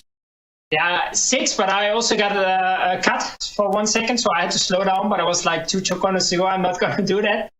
So it will be maybe a few plays, 1 or 2 in the front, but I really enjoyed it. I thanks to Porsche letting me in the guest. Normally I'm doing this a lot with the Cup car. Today was something different with the GT4, but it was excited. It was really excited. I'd like to do it again. How much have you actually driven the Cayman in iRacing? Not so much. I bought it this week, so that says enough. But still, it's a nice car. Really, in my early years in 2016, the first car, really GT car I drove was the GT4. Ah, there you go. So I have good experience with that. But of course, I love the Cup car a little bit more. Well, listen, it was great to have you. Hopefully we see you again. Great racing. That was a lot of fun to watch. So well done, and great sportsmanship. I really enjoyed that. Yeah, me too. I enjoyed the race. Thank you very much, Joe. Have a good evening. Thank you so much. The post-race show. There you go. You get to hear from the 2 protagonists. Would like to hear Jimmy's thoughts on that last lap nonsense or drama, whatever it was. It was exciting. It would have been super, super cool. I'm sure he'll be talking about that nonstop. Maybe we'll see some on Twitter, but that was a ton of fun, Connery. Again, this series seems to deliver time and time again. The All-Stars giving us a fantastic show here at Silverstone, but we have the professional sim drivers up next. So the Porsche Heuer Esports Supercup gets itself started just after these short messages.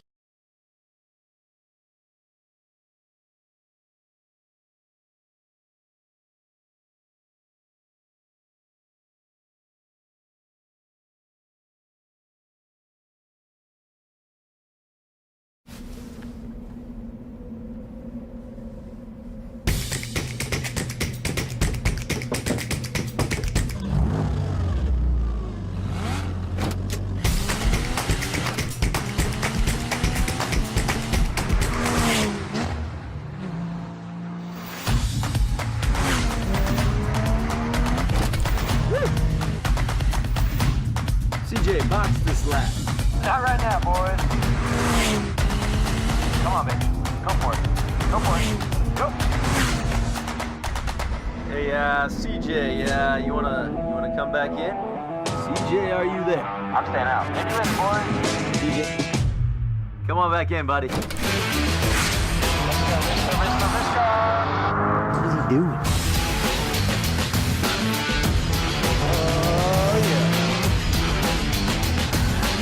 Oh, go. I'm gonna stay in the car. Don't get up. Here I go.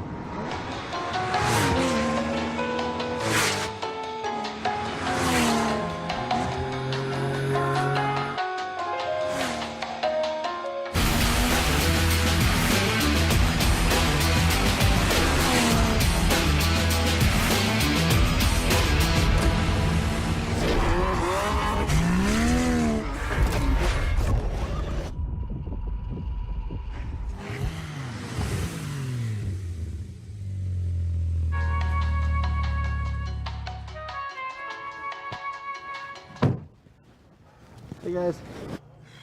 How about some gas for the car? And I'm gonna get some coffee.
everyone, and welcome to round number 4 of the Porsche Tag Heuer Esports Supercup. It comes at you this round from the Silverstone Grand Prix circuit, the home of British motorsport. This is the countdown brought to you by Tag Heuer. I'm Connery Maddock. I will be your host for this segment. I'm joined by one of the commentators for the Porsche Tag Heuer Esports Supercup, the one, the only, Paul Smith. Paul, we are here at a track that is loved by so many and has so much history. Absolutely, it's a tremendous venue. It's the home of British motorsport. I mean, I first came here before you were born, Connery, so it really is something that invokes great memories for myself, and one that the drivers do enjoy. Yep, I enjoy it as well. Great track to drive, great track to watch people race on as well. Lots of overtaking opportunities with the slipstream, but we'll get into that in just a couple of moments' time because we have a recap video of what happened at Imola. Take a look.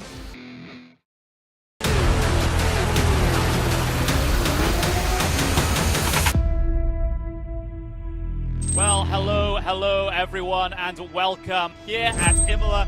Race number 1, sprint race. Here we go then, the Porsche Tag Heuer Esports Supercup are underway. Drivers blasting away from the grid. We are seeing a much different order this weekend, and it's great for the front battle. Rogers, Job, side by side for the lead. Man, I love that shot through the curves, everyone bouncing over. Krunker finds himself all the way to the back of the grid. But this is the train we want to see. Sebastian Job leads the way, Josh Rogers all over him. They're trying to break away from Zach Campbell behind them. Oh! And that is a big spin, and around goes Thomas Tetzela. Further back, look at this. You've got Dane Warren, you've got Jamie Fluke, Sindre Setsos, Graham Carroll. This is 12th all together. Look at the leaders here. You can see the concentration, working hard. Front line. Oh, yep. There's a cutback for Rogers. He's got a nose there inside. On the inside, clips a curve. There's contact between the two of them. Your two champions in the series getting together, door to door. These guys have definitely swapped paint a few corners, and it's great to see, but what a battle. Job now, straight away, on the attack. He wants to get back. A little bit more contact between him and Rogers, and it's Job. He's just got to make it around this curve here, and he will be seeing the checkered flag in this first race. Getting set, waiting, and away we go for this feature race. Contact, that's Seb Job. He's into the gravel trap, dropped all the way down to the back of the field. He is out. Oh, there's contact for Rico and another car. Big drama towards the rear of the field. This is just getting hairy now. Beneca runs wide. That's a mistake down at Rivazza. Got his braking wrong. Loses out 2 places. Zach Campbell right behind him. Rogers, man, he is on a move, no question about it. Sanchez just taken the normal racing line, and Rogers, it's almost like a doorman on the front of a hotel. After you, sir. They're still side by side, but Rogers guiding him off the track. There's 2 more corners here, 1 more corner to go, and it's going to be out of that final corner. The Australian Joshua Rogers finally gets a feature race win here. An amazing battle with Alejandro Sanchez. If you thought that was fast and frenetic, Silverstone will give us even more of that.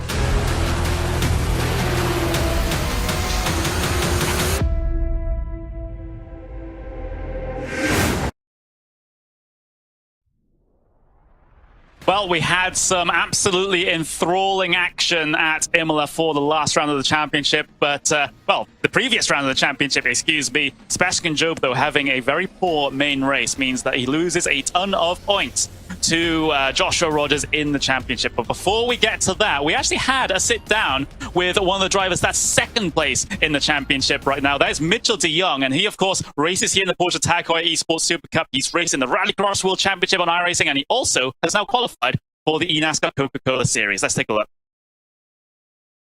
This competitive of a field, of course, every year it just gets more and more competitive. Really, you have new faces constantly coming in every single year, filling up the next 20 coming in, and really you have to stay on your game every single year. I would say 2020 I had a very difficult year that I had to fight back from, and I think it's helped me start off on the right foot for 21. So this is something you can never get comfortable at doing. You just have to constantly put in the work and just be fully dedicated to it. the three that I'm competing in, Porsche Tag Heuer Esports Supercup, competing in that for a few years now. Before that, we were running in the F1 series, which, developed into this one. In addition to that, the NASCAR Coca-Cola series, as well as the IRX World Championship. So, really, we have a packed schedule among those special events and whatnot. For me, I just love all types of racing. So it's just an honor to be able to take part in all of these and be able to make it to this level in each of those things. They're all very different styles of racing, but that's kind of why I enjoy it.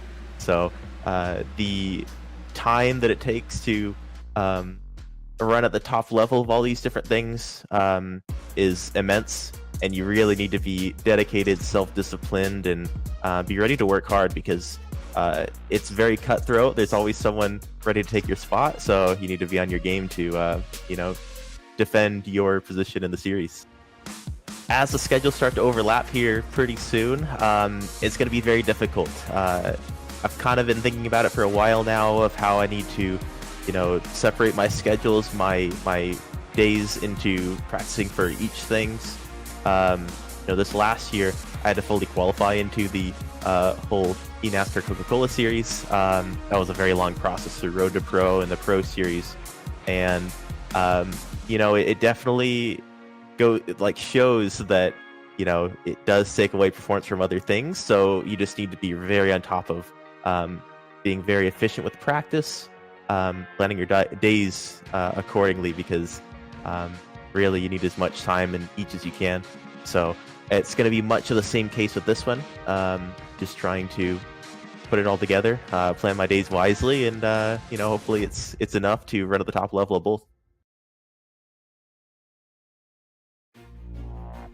Well, what a lovely chat there with Mitchell de Jong. Of course, he has so many commitments here in sim racing. He has to spread himself a little thin, but we'll have to see if that affects his performance here in the Porsche Tag Heuer Esports Supercup. Those are the standings up on screen for you now, and this is the I'm not sure if those names are entirely correct. I don't think Brian Lockwood is actually leading the point standings at the moment, but those are the plus and minuses here. We will just have to skip over that for now. But Paul, just talking about Mitchell, what a driver to be able to be so adaptive in terms of the types of racing that he gets himself involved in here on iRacing. Yeah, he's a true all-rounder, and that's exactly what he brings to the table, and he has to be an all-rounder to be able to compete in all these world championships. So really good driver there, and be interested to see if he can compete here.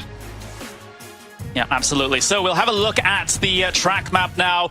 Of course, you all know and perhaps love it. Silverstone Circuit, the most historic track here in the United Kingdom. Of course, 3.67 miles in length, 18 turns. Of course, is the most recent layout of Silverstone with that inner loop. But on iRacing, you can indeed race the historic layout if you wanted to skip that infield loop, but we'll be using it here today. Opened in 1948. It was there at the very start of Grand Prix racing, for example. Fantastic track indeed. That tight and twisty first sector that was part of that new layout will promote a little bit of overtaking here today.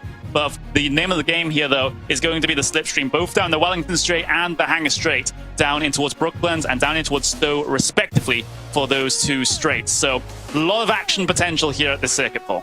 Absolutely, and you mentioned it there. It's such a fast-flowing circuit, and slipstream is going to be such a massive key issue around here. Being able to work the traffic and work the slipstream for these drivers here today will mean could be the difference between a race win or finishing mid-pack. So definitely these drivers are going to have quite the battle on their hands around this circuit, and it's a circuit that is challenging to get absolutely right, but it's so rewarding if you do get it right, and it's certainly one that a lot of these drivers do enjoy.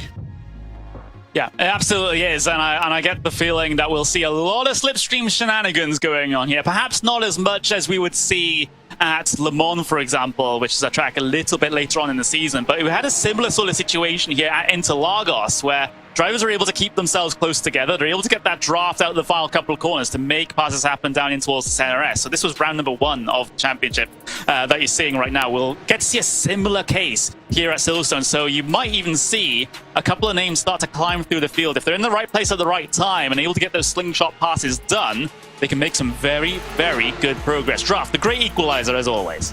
Yeah, if you're used to seeing some of the action that you see in the NASCAR Coca-Cola iRacing series, and you'll see what effect draft has, and you can see how it drags other cars into a battle. So you might have a 2-car battle, all of a sudden you've got 5-6 cars just waiting there to pounce. So definitely you're going to see some tremendous action out there, and slipstream is going to be key around this track. If you're the leader, you want to try and break that draft, but if you're there in that catching group, you need to keep there and keep pushing on to keep that draft.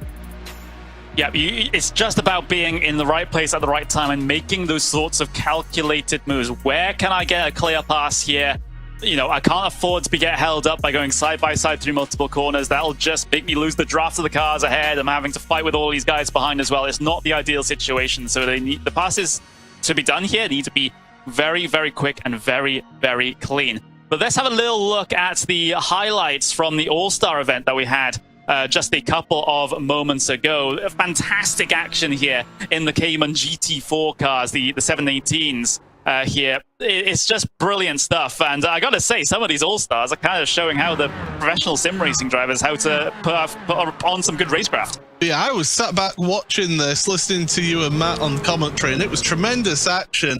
Caused at that instant right there, caused quite the kerfuffle on YouTube. I can tell you, with people's giving their opinions about that. But yeah, tremendous action from the All-Stars. They just keep on getting better and better to these All-Star races. So yeah, a little bit of paint swapping, but yeah, at the end of the day, it was a tremendous performance by Emery to get that race win in the feature race. But what a finish here.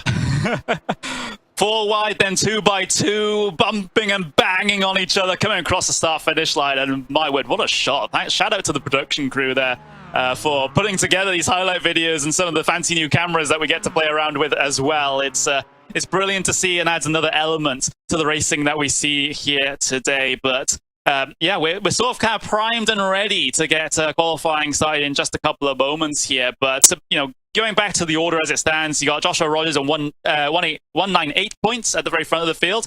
We've got Mitchell de Jong on 161 and Dane Warren in third place on 145. So things starting to spread out a little bit at the very front of the field, but we've got a positive start to the season for Maximilian Bernicke in P4 at the moment. Kevin Nash Jr. also has had a decent start as well, Catalonia notwithstanding. So there are still very much big players in this championship, and it's way too early to tell who's going to come out on top. It certainly is, and we just, as always, we've seen in the first 2 seasons that the championship goes to the final round, and yeah, hopefully it'll end up like that again this year. So that is the end of the countdown brought to you by Tag Heuer. We'll have qualifying here just after these short messages. You'll join Paul and Matt for that.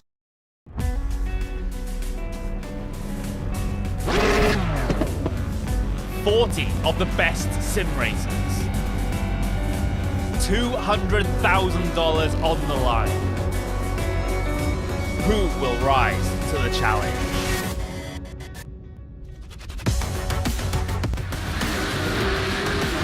Interlagos, Barcelona, Imola, Silverstone, Road Atlanta, Montreal, Spa, Nürburgring, Le Mans, Monza. This is racing for immortality.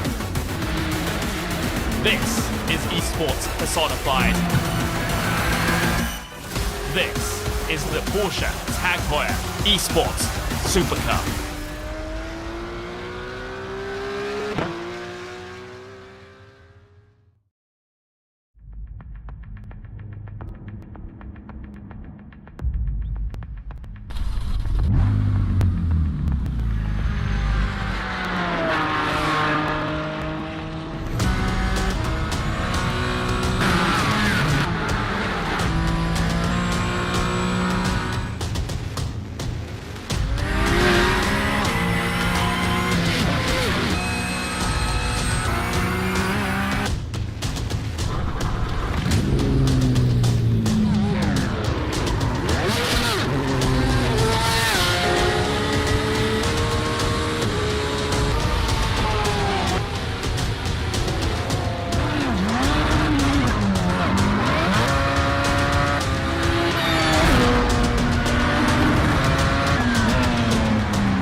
40 of the best sim racers.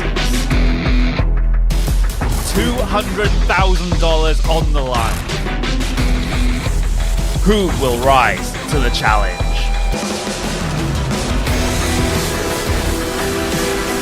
This is Racing for Immortality. This is esports personified.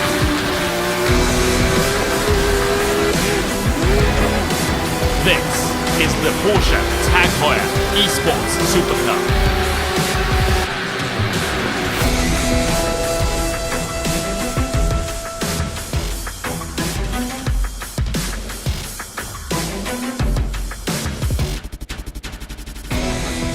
After the twists and turns of Imola, we're now heading to the UK in the home of British motorsport for round number 4 of the Porsche Heuer Esports Supercup by iRacing.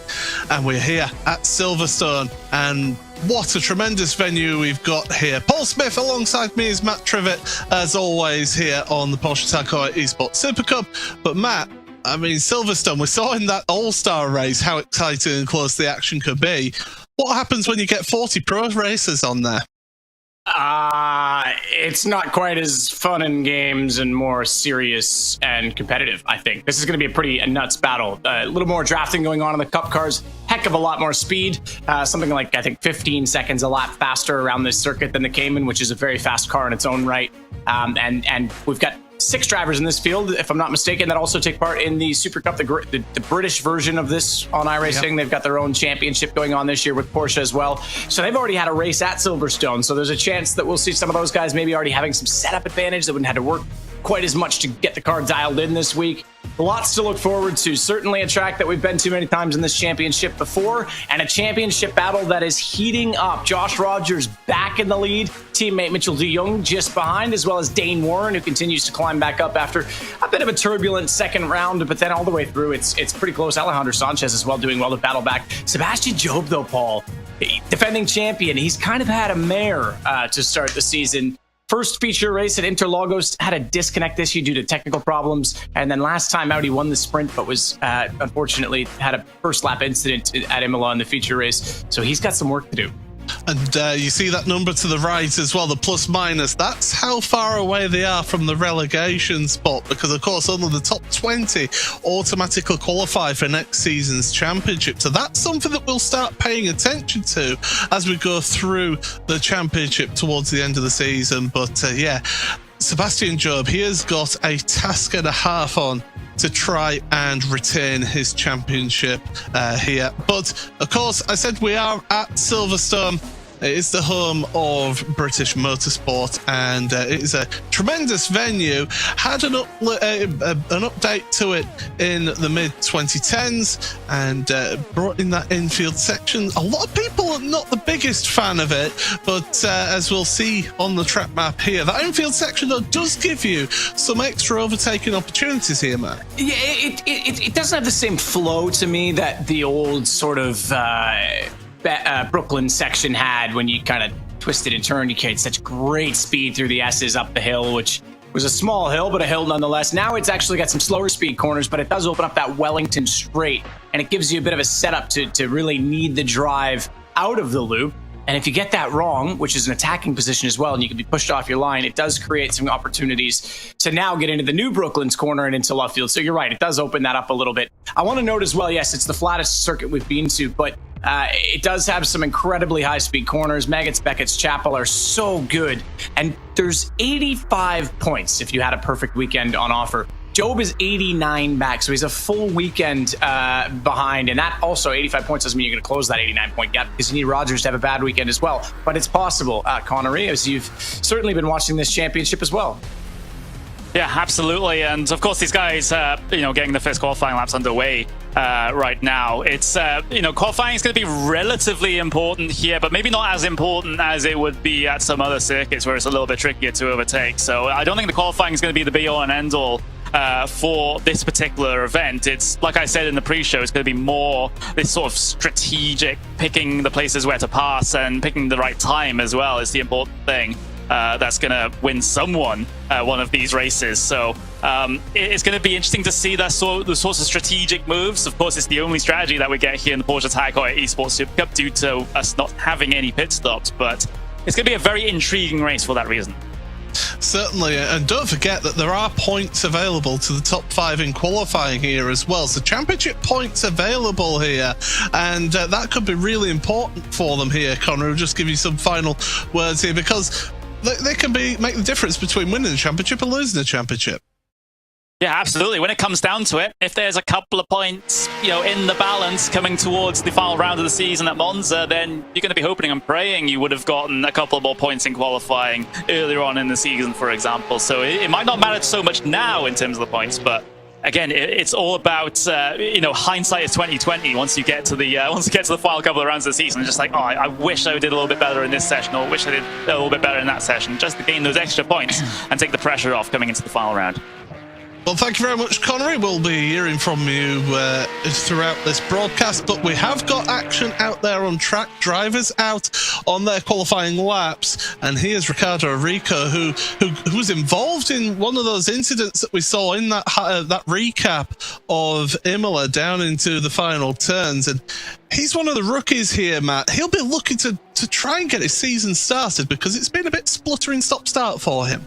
Yeah, it has. Great looking car. I love asymmetric liveries on the front of a car. Not mine is. You'd think I would have one saying that, but no, it looks fantastic. You're right. A lot of rookies in this field, and 2 of them have been absolute standouts, but the others are still trying to get their footing in this championship, and it's difficult to be deep in the order, as we've seen. It's just such a tough series, and that mid-pack is really battling for position, and he's really battling for a lap time as he comes flying out of Cop's corner, nearly taking all the track into Beckett's, and I mean, you can see how much faster this Cup car is, just visibly, than the Caymans. It's just such a beauty through here, and I think that definitely he's going to be focusing at this point. As a rookie, you want to make that relegation, the top 20 immediately back in for next season. You don't want to do it the hard way and qualify, because yes, okay, the 40 drivers, it seems like, we've got such a big field. I'm telling you right now, there's another 100 that want in and are very close to getting in. So it's not a comfortable place to be outside of the top 20. And Rico is one of the 3 drivers yet to score any points this season, along with Josh Thompson and Carlos Fenalosa as well. Josh Thompson's surprising, isn't it? Yeah. He has not had a good time out there. As look at Dane Warren, the man in 3rd place in the championship, then down into Stoke, the sweeping right-hander. Let the car run out wide over the curb. We've got the first few qualifying times are coming in as well. So we'll be giving you those in a second. Salva Talon's currently at the top. Make that Joshua Rogers now. And Sebastian Job up even further. So Sebastian Job setting a marker here early on. Dane Warren now to the top of the standings. Sorry, Matt. Wow. Yeah, this is changing rapidly. I'm super impressed with Job turning things around in qualifying. I was just doing the math in my head. It's 35 points if you, it's 10 points for qualifying on pole, 8 for second, 6 for 2. As you said, the top 5 get points. And then it's 25 for the sprint win. So Sebastian bagged 35 points last time out at Imola. It's 50 points for a feature win. And obviously Josh Rogers got that. Seb was way down in 24th. So Dane Warren, another guy, I think we highlighted it at Imola, needed to turn things around. Good first race weekend out. Second weekend, not his best. This is a great spot to be in. 10 points for the qualifying for him, because we've seen him race very well in all conditions, whether it's feature, reverse top 8, or if it's in the sprint. So see if that benefits him. Job is still on the front row, though, and De Jong and Ostgaard ahead of Rogers. So 5th place for the man who's been on pole for the majority of all of the PESC history. Yeah, absolutely. So, there we go. The number 99 running around. So that is Mikael Gard in the rather striking livery that they've got there. But Mikael, another one of the rookies in the season who's been... Is that one of the PS competition liveries? Yes, it is, yes. Yeah, they're a great car. But he's, again, another one that's been just trying to find his feet. Somebody who doesn't need to find his feet this championship is David Williams, the man from the UK, currently living out in Germany. And he has been in this championship since day one. So he's very experienced. He's just finished his lap there. So he is finding himself in 12th place at the moment. Max Benneker out there preparing his car, getting himself ready. So Max, he was asking us to make sure he got his paint on the broadcast. Well, there you go. We got the paint on the broadcast. Yeah, and I love that he's got the Porsche 24 on the door, unlike the other Redline cars that have the big Redline R. It's on the roof for his car, so obviously a bit more of a partnership going on with Porsche there. And Max, they call him Mr. iRacing for a reason. I mentioned it last time out. I'm sure many people watching know. First driver to reach 10,000 iRating, which is pretty incredible.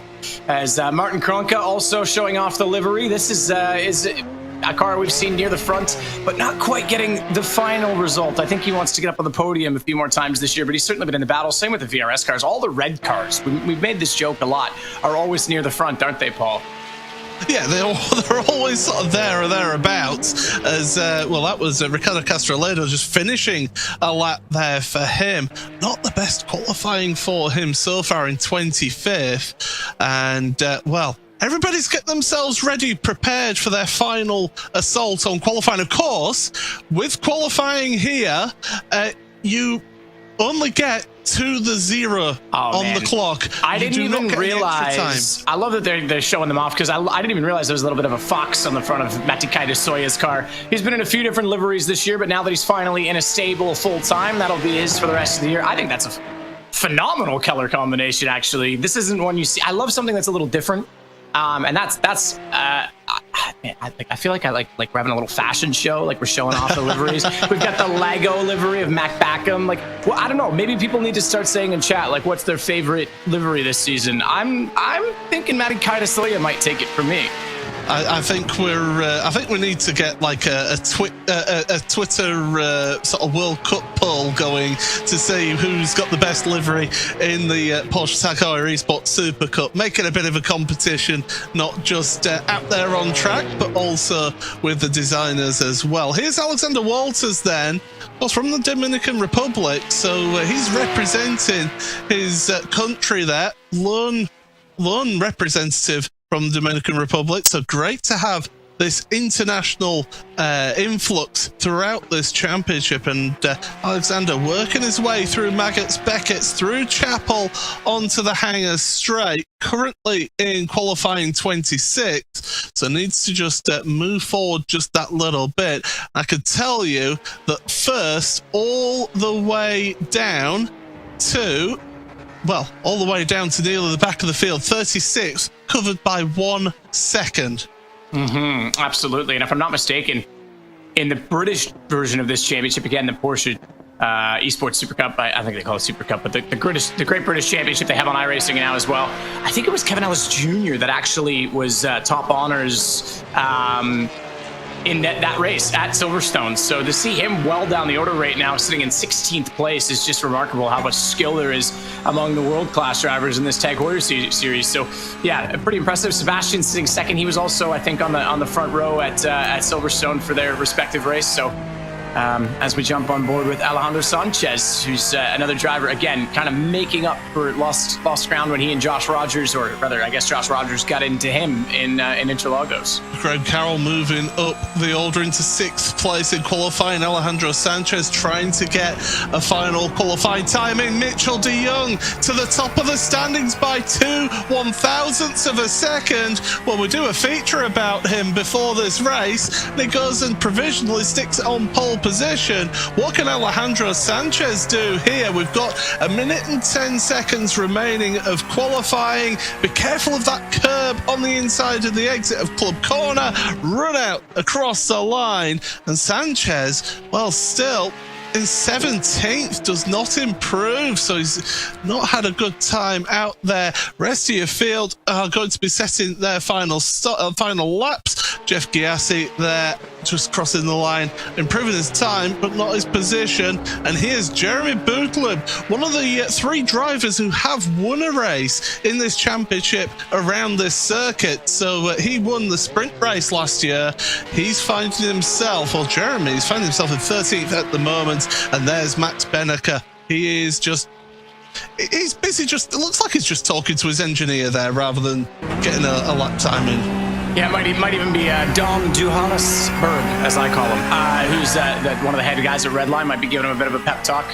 But yeah, they've got lots of guys in that stable at Redline with a lot of experience. Atsi Kirchhoff, Oli Pakala, who's they've been around forever. I think Atsi even runs a sim facility in the Netherlands. It's not far from Spa, actually, if I'm not mistaken. I know Spa's in Belgium. That's Belgium. But, yeah, I know Spa's Belgium, but maybe it isn't. I'm trying to think of exactly where it is. I thought it was Netherlands. Maybe he's in Belgium as well. Anyway, point is he's trained a lot of drivers over the years, and he's engineered a lot of their 24-hour races for those guys as well. So super cool to see that they've got so much support on that team.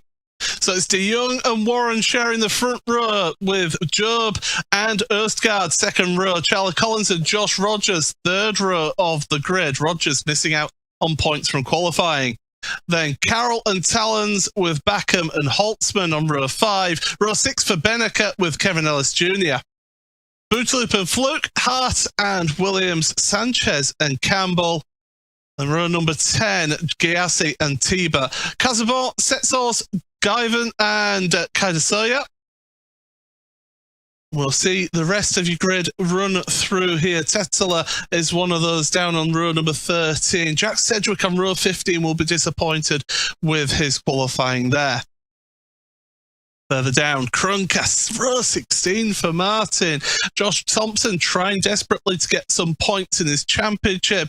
He's down on row 17. And the final couple of rows there, right at the back, Brian Lockwood and Carlos Fenalosa. So they'll be looking for a few incidents happening in front of them to try and work their way forward in this race. But very quickly then, Matt, who's your call for this sprint race? Oh, it's tough to call, isn't it? Mitchell de Jong looked excellent in qualifying. I think Dane Warren might have something up his sleeve, but never discount a guy like Sebastian Joe with a start like that. And Graham Carroll, best qualifying of the season. Someone who stood out to me in practice, though, I'm going to give 3 a curveball. Maybe not on for a podium. Maybe sneaks into the top 8.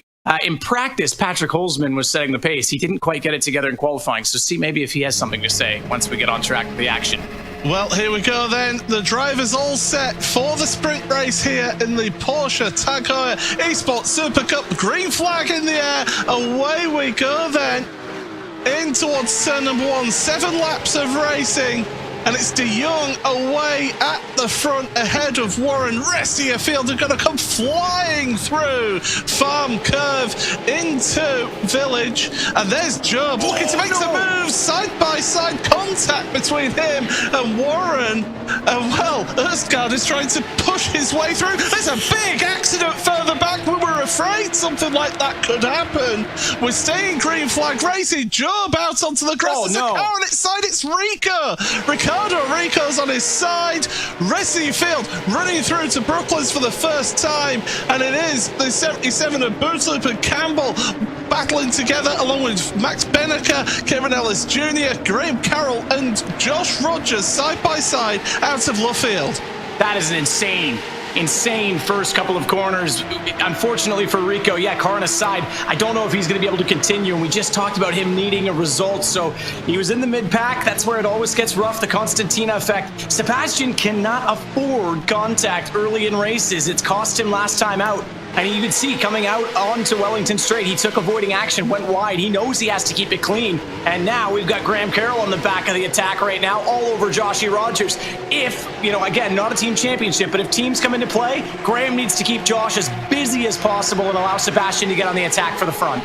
Well, down the hanger straight for the first time then, and the slipstream is coming into effect. Mitchell de Jong is pulling away at the front, 1.1 seconds. He's still within that slipstream, but only just here. Oh, running wide there was Dane Warren through Stowe Corner, so that won't help him. Into the Vale, and then Club. Tommy Erstgaard to the inside of Sebastian Job. He makes a lunge, and Job manages to keep a hold of that, and Erstgaard has ended up costing himself 2 positions here because he's behind Collins and Rogers.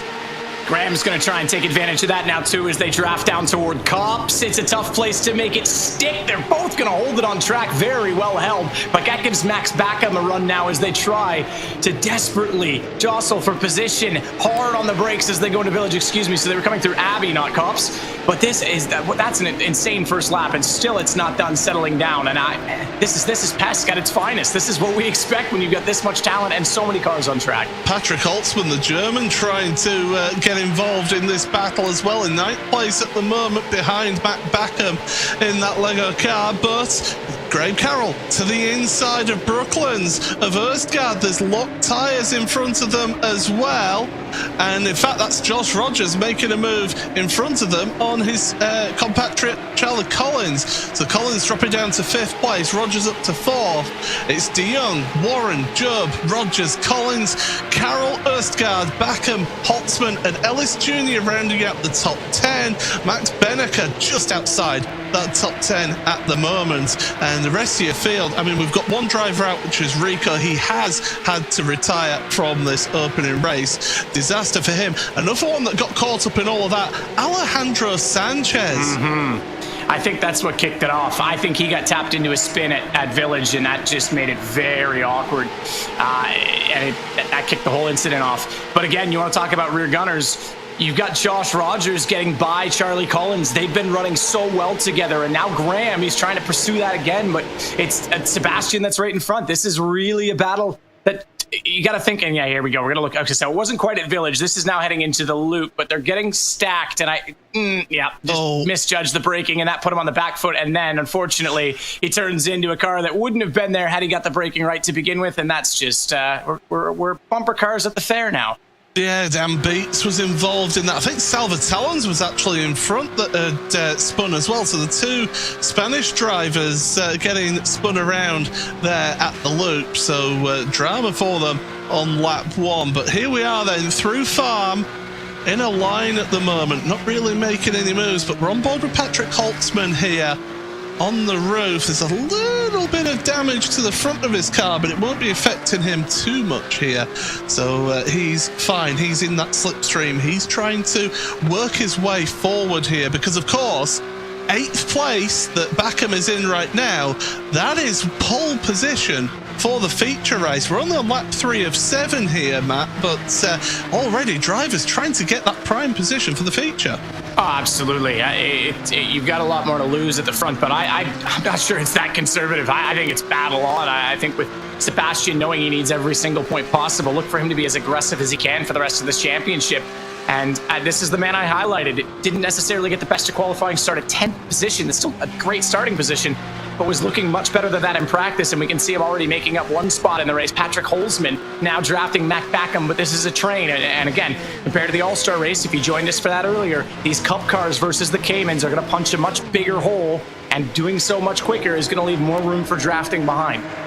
Well, speaking of drafting, speaking of slipstream, Dane Warren, he's only just in the slipstream of the American Mitchell de Jong at the front of the field, but he's got Sebastian Job, 2020 champion, right behind him, putting all the pressure on the young Australian. And right behind Job is the 2019 champion of Josh Rogers. Job looking to the outside, trying to commit Warren to a tighter line. He's trying to set him up here for a cutback on the exit of Club Corner. The back end just squirreling around a little bit there for Job, and that's going to allow Rogers now to try and make a run here in towards Abbey once again. But no, they're going to stay line astern as they are at the moment. And I can tell you can see on the timing tower on the left-hand side, Kevin Ellis Jr. has actually made his way past Patrick Holtzman whilst all that was going on.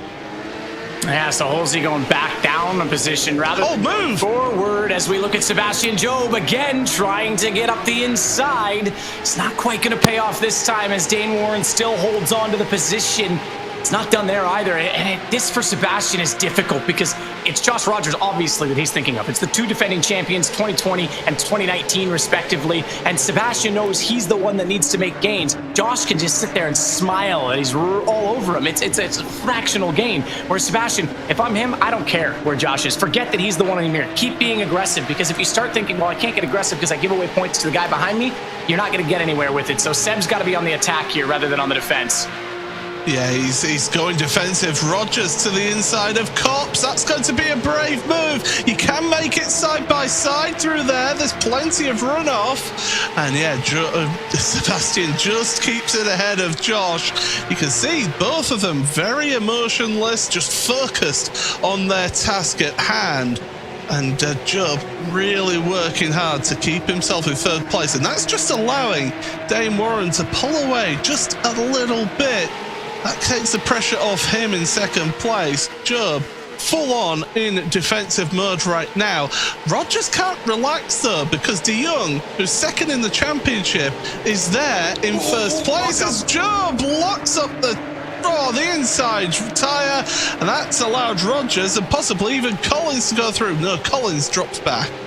Yeah, I say Seb can't be focusing on the defensive. Unfortunately, in that situation, he has no choice. And that all started at Beckett's. Josh got the car turned in much tighter. That opens up Chapel for him, and he's able to carry much more speed onto the straight. You add the draft. Seb goes defensive and unfortunately just snagged the right front. And that caused, you can see the smoke pluming off the tire. That caused him to just go a little bit deep. Josh inherits the position, so up to third place now.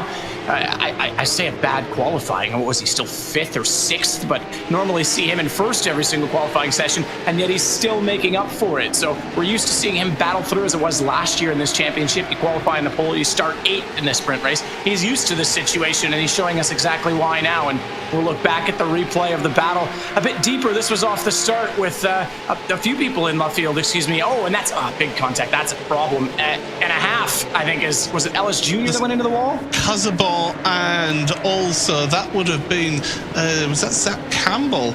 Who got You're right, a little bit further down the field. Yep. Yeah, so Ellis Jr. is up in 9th place at the moment. So yeah, the two of them getting together, and that's the problem. When if you just end up just getting the line wrong, you can end up just turning each other into the wall. It's cost both drivers there. In fact, Kazabal is in the pits and out of the race. Yeah, that's a tough one. Thibaut Casabon has had a rough start to the season as well. Josh is just amazingly accurate through these sweeping corners. Again, look how much curve he takes at Beckett's. This is going to give him another fantastic run as they cut through Chapel. And bit of a slide. I think that was a slide from Dane Warren. He's going to be on the defense. I think Rogers gets this inevitably now. I don't think there's any way he can defend.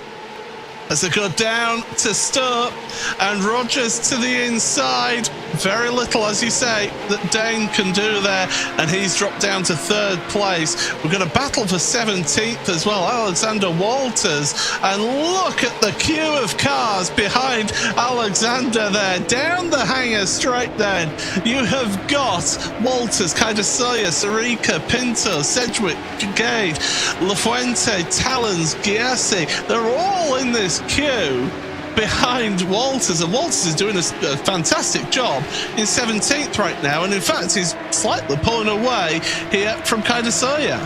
He is slightly pulling away indeed. Keep an eye on that number 7 car you mentioned in that battle, Jeff Chiassi. He was actually the one who, by no fault of his own, Alejandro Sanchez, when he kind of got backed up, missed his braking point, and then turned in, trying to react to it, actually turned in and chopped the nose off him. That put him further down the order than he should have been. So he's got a little more pace than those guys that he's battling further down, as right now we see a great move for position from Thomas Tettila as he goes up one more in the order, and another guy that we've seen make steady progress. Again, sort of the back end of the top 20, but you want to avoid that relegation. He's scoring some points. Yeah, somebody getting some points as well. Sindra Setsource as well, doing a good job for him. So he's battling there. He wants to get that 14th place, though. That's the thing for Sindra. He wants to get as many points as he possibly can. And of course, for these drivers down here, of course, this sets their grid position for the feature race. So they want to move up as many positions as possible. Those two, they're in a battle of their own there. They're not going to be catching Holtzman, who's actually dropped down to 13th in this race now. Yeah, I'm surprised. I guess I'm not very good at predictions, Paul, because I thought he had a much better pace than that, and certainly showed some aggression at the start, but now it's coming undone for him. So definitely not what he was hoping for. I think he's still a front-running red line car at this point in time, but we'll see if he can make up a few more positions toward the end. It's not done by any means. We're seeing how aggressive, and we know with 2 laps to go, the battle for 8th is always gloves off at the end, because that's your pole position spot, and it's yielded some results. We saw Sebastian make a pretty bold move in Barcelona for it, and actually got the pole, ended up winning the feature race as a result. We saw Sanchez have a great result out in Imola. I believe he was the one that started up front after nearly losing the car on the last lap of the sprint race. But it's the prime seat. That's the hot spot. Well, we're on board with Charlie Collins. I believe we've got Zach Campbell in the camera spot there, but through the S's, and there you go. There's Charlie. Look at the concentration from the young Brit as he's working his way through the loop now.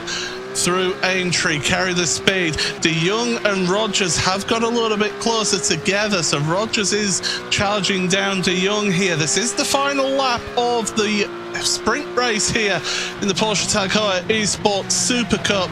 And right now, this front five, they're pretty much staying as they are. There's no moves being made here in this front group. The battle for 8th place, I can tell you as well, has kind of fizzled out a little bit. Backham has got about a 0.5 of a second lead. You can see in that timing tower on the left-hand side of your screen there. So, in fact, it's Østergaard, sorry, who's in 8th place, should I say. I'll correct myself there. But Rogers, he's on a charge. He's on the warpath here. He wants to get a win because he would like to get maximum points from this particular race. And he's in that slipstream bubble now. He's getting closer to Mitchell. Mitchell needs to be careful here because the slipstream is strong. We've seen how good Rogers is through the S's there at Beckett, on through Chapel onto the Hangar Straight. So here we go. Last lap in towards Stowe Corner. He's not close enough to make that move. It would be a tremendous lunge if he did make that move there, but he doesn't. So he's going to stay in line there. So that means that the American, Mitchell de Jong, he's just got a couple of corners to go here to take victory here in this sprint race. Through the Vale, into Club, and Mitchell can see the checkered flag, and he's going to be the winner here in the sprint race of the Porsche Tag Heuer Esports Supercup. But he's closely followed by Rogers and Warren, and Job in 4th place, Collins 5th, and Carroll rounding out your top 6. That purple floor, famous inside of the VRS, or excuse me, the Quanda house, is where 3 of the top 4 drivers are sat right now. And Mitchell, what a talent! You guys featured him in the countdown to green, and rightfully so. Multi-series he's running now, and 2 very, very serious series on iRacing, and shows off he knows exactly what he's doing. So there you go, the American Mitchell de Jong beating out the 2 Australians in Rogers and Warren. The 2 Brits then in Job and Collins, the proud Scotsman Graham Carroll 6th, then the Dutch maestro Matt Backham in 7th, ahead of Tommy Østergaard from Norway in 8th place. He'll be on pole position for your feature race. Max Benneker from Germany 9th, ahead of Kevin Ellis Jr. Another proud Scotsman in 10th place. The rest of your results will be coming through your screen right now, because these drivers will be getting themselves prepared for the feature race in just a few moments' time. But we'll be hopefully getting to speak to your race winner from race 1, Mitchell de Jong, because Matt, pole position, led all the way.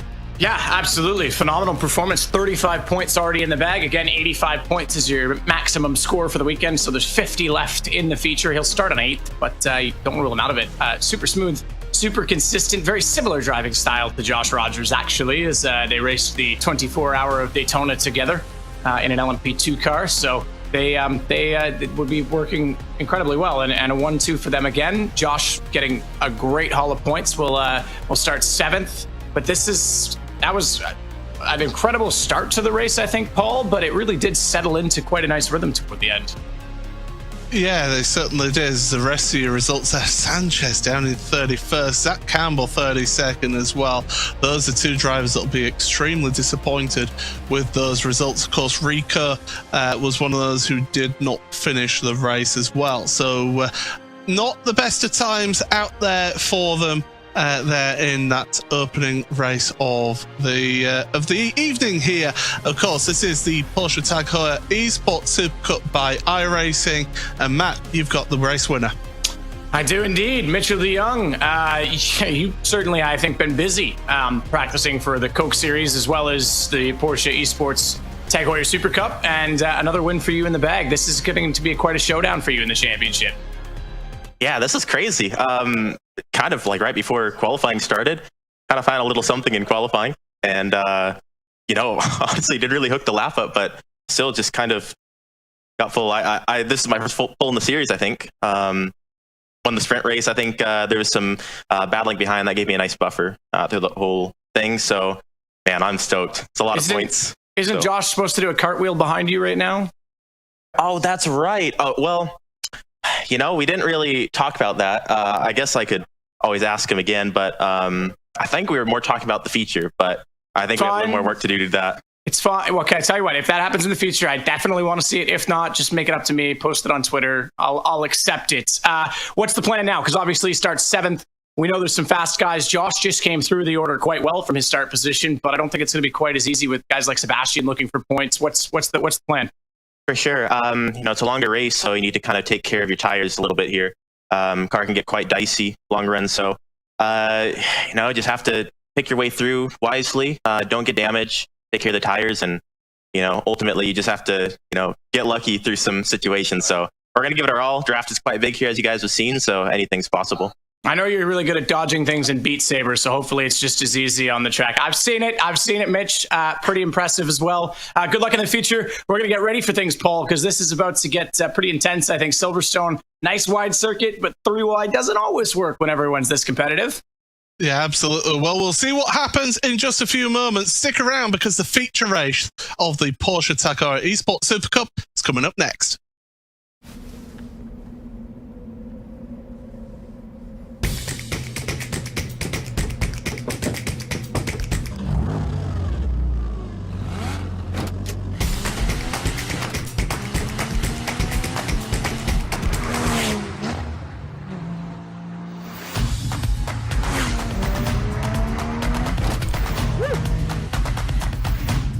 CJ, box this lap. Not right now, boys. Come on, baby. Go for it. Go for it. Go. Hey, CJ, you wanna come back in? CJ, are you there? I'm staying out. Maybe later, boys. CJ, come on back in, buddy. Let's go. What is he doing?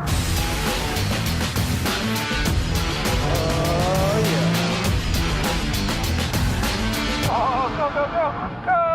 I'm gonna stay in the car. Don't get up. Here I go.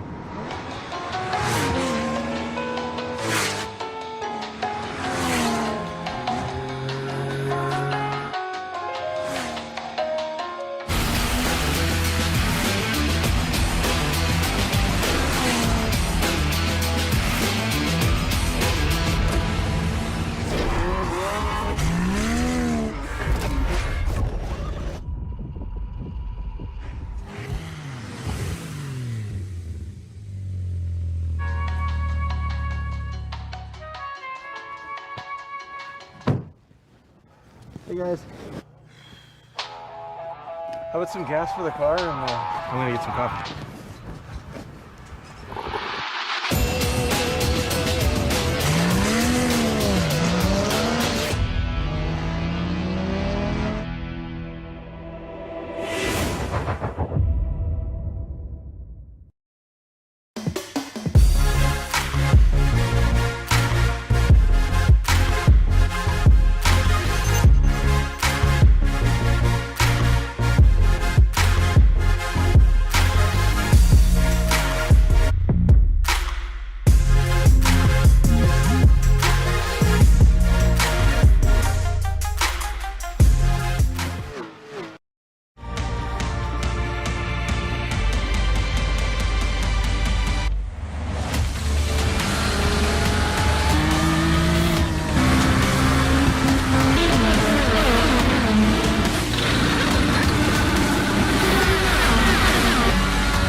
Welcome back to coverage of round number 4 of the Porsche Tag Heuer Esports Supercup by iRacing, and welcome back to this tremendous circuit at Silverstone. Paul Smith and Matt Trivett bringing you the action here, but also keeping an eye on everything was Connery Maddock. And Connery, you were able to watch from afar there as to what was happening. What did you see out there?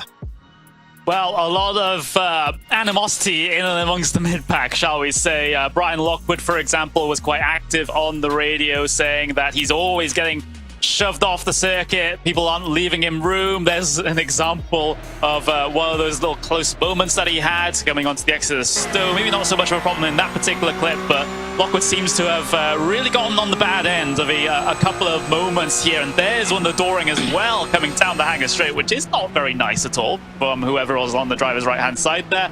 Again, getting squeezed there coming through Stowe, which is causing a lot of frustration for Lockwood. And we've got another clip coming up involving him as well. There's the dooring coming down the straight there, and another little shove back. So I think there was more in that than at first look there.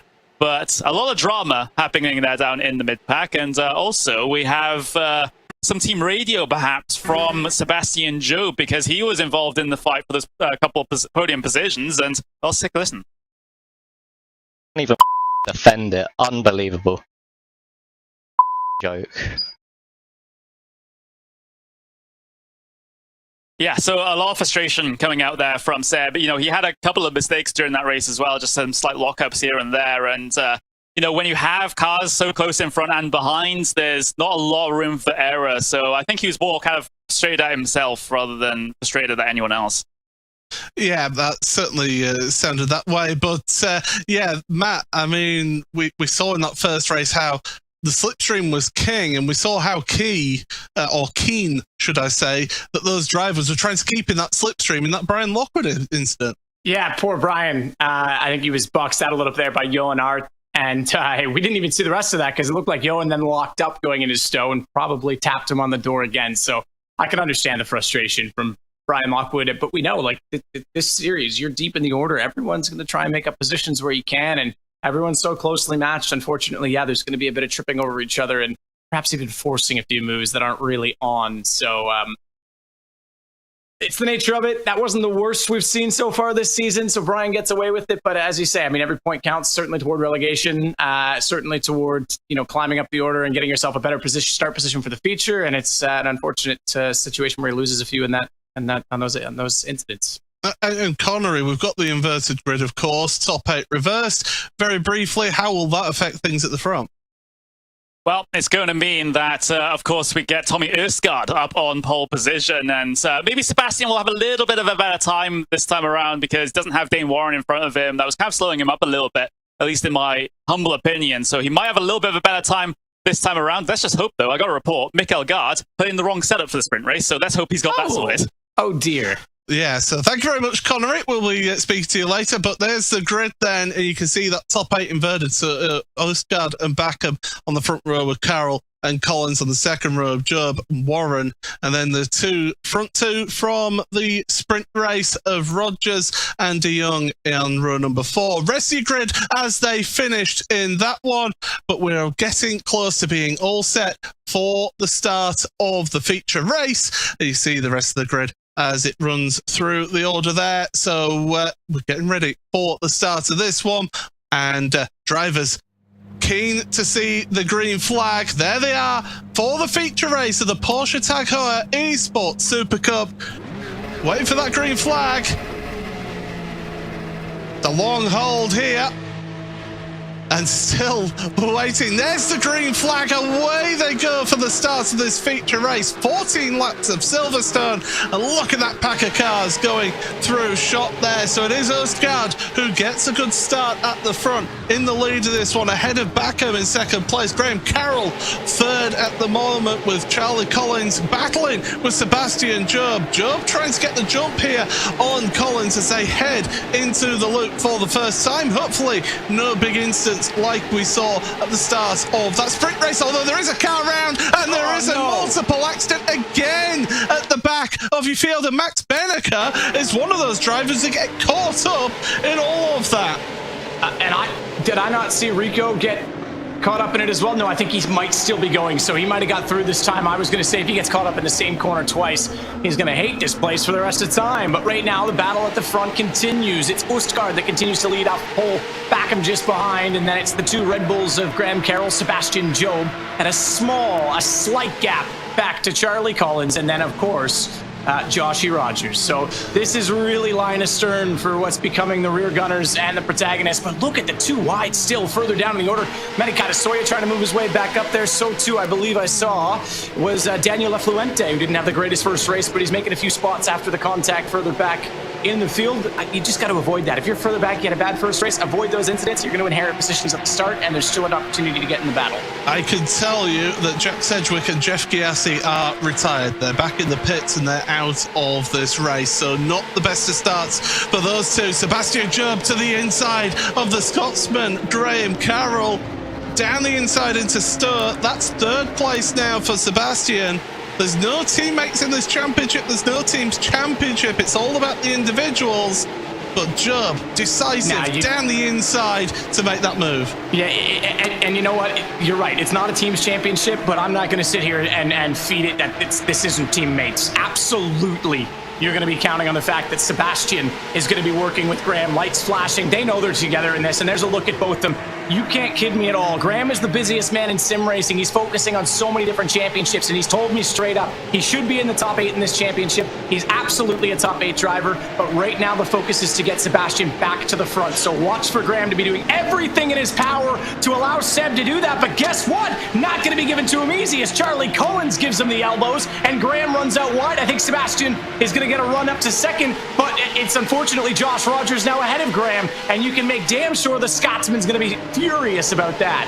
Yeah, one little mistake into the loop and it's cost him 2 spots there. So Collins and Rogers working their way past, but in front of them, Job made it past Backham into second place. That's crucial for Sebastian to try and get as many points as he can. Tommy Østgaard hasn't broken the slipstream at the front of your field, so he's going to be creating a nice big hole of dirty air for those drivers behind. Look at the queue of cars just all the way down the old start and finish straight. But here's the Vodafone replay then. There's Kaida Sawyer, and behind it was Jack Sedgwick getting poleaxed there.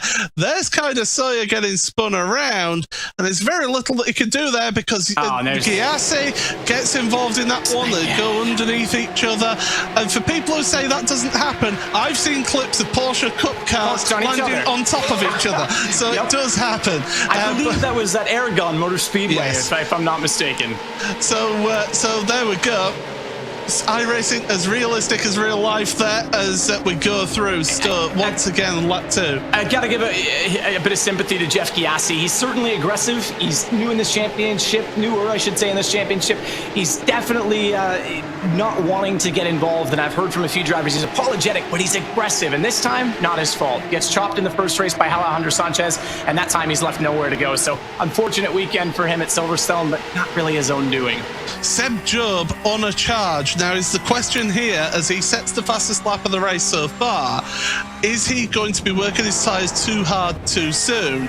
Or is he making a conscious effort to try get in front of Tommy Østgaard and try and get away? Of course, he was a double race winner here in 2019, don't forget, so he's got experience of being at the front here. Rogers and Collins have just changed positions. Meanwhile, we're on board here with Daniel Lafuente. He's in 21st behind Marina Sarica, so those two battling away at the moment.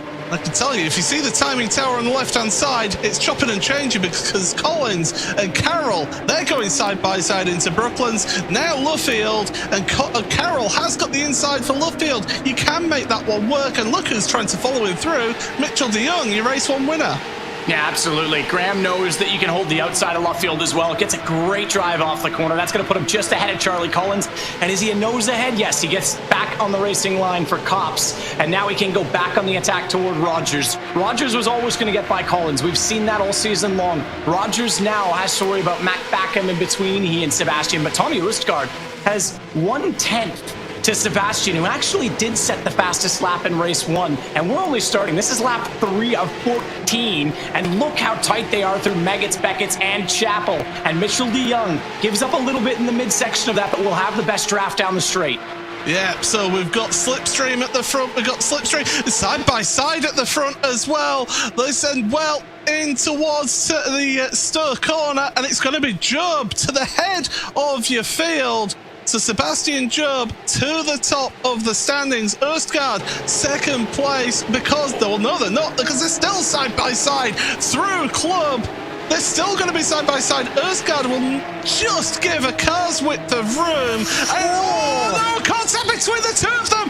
Østgaard's into the tyre wall. Job is compromised, and here comes Backham into the lead. And all before you know it, Josh Rogers is right there. He's trying to make moves on Job. Job's got he must have a slow down penalty because he's having to give over time handover fist.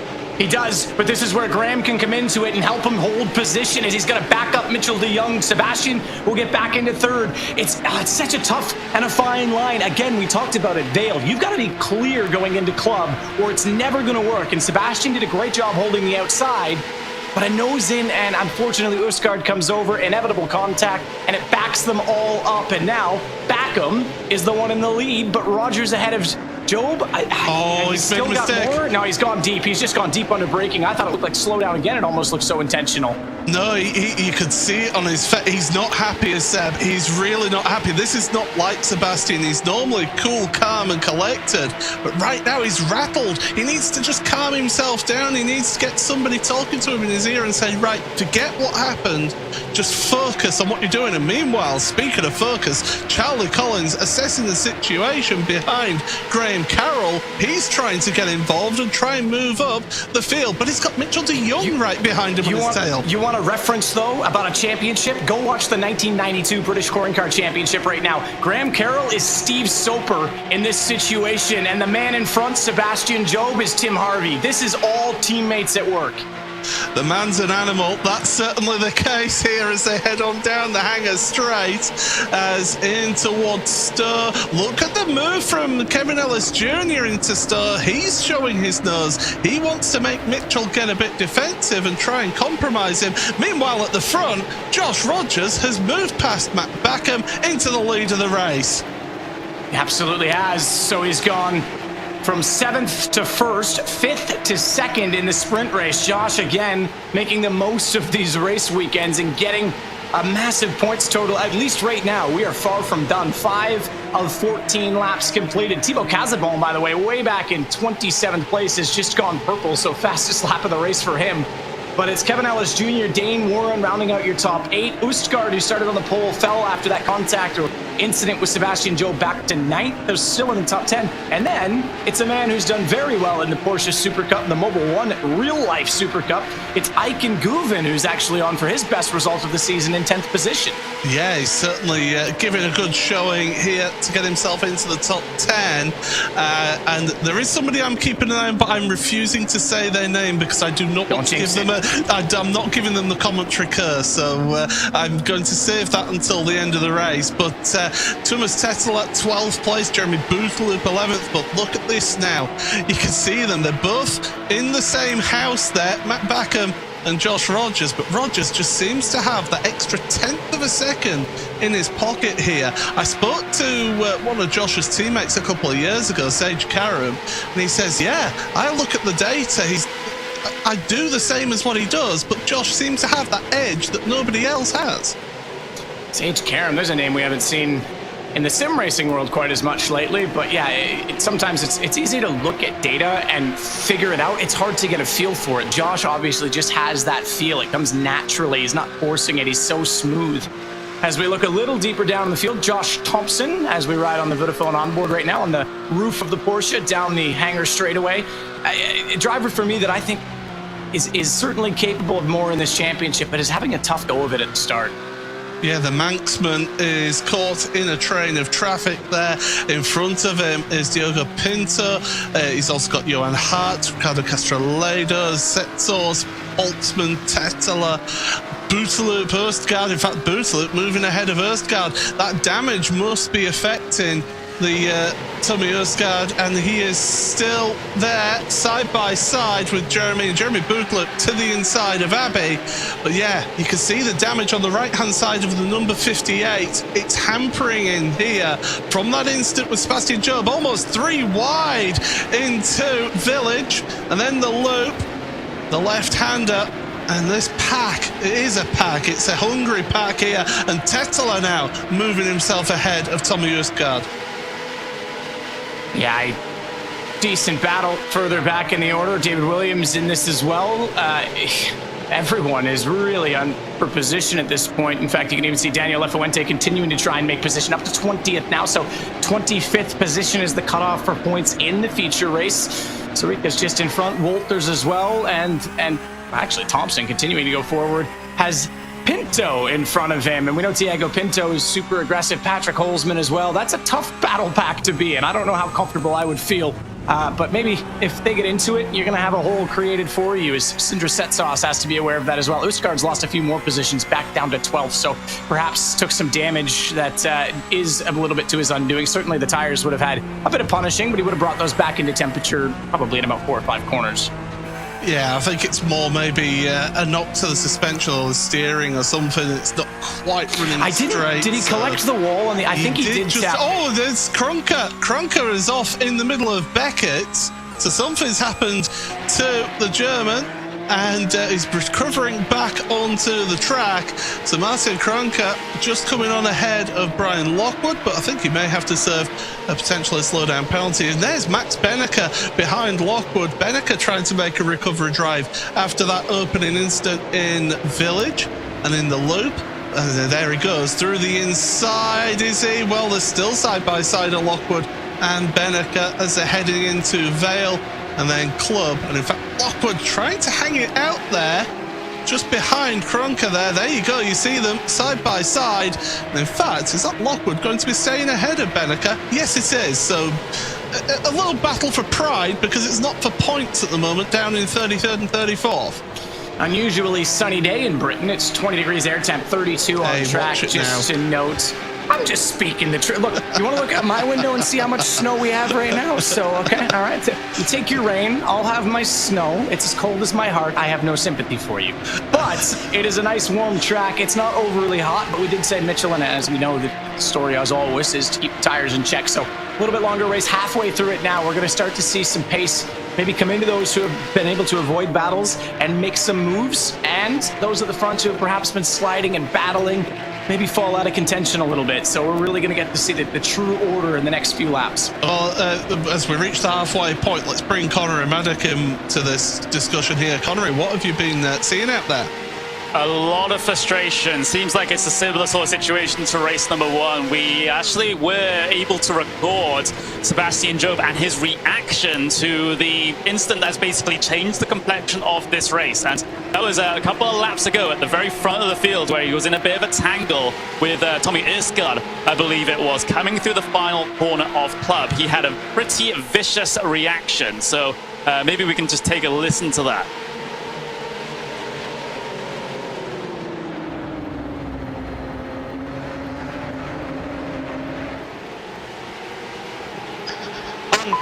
Unbelievable, man.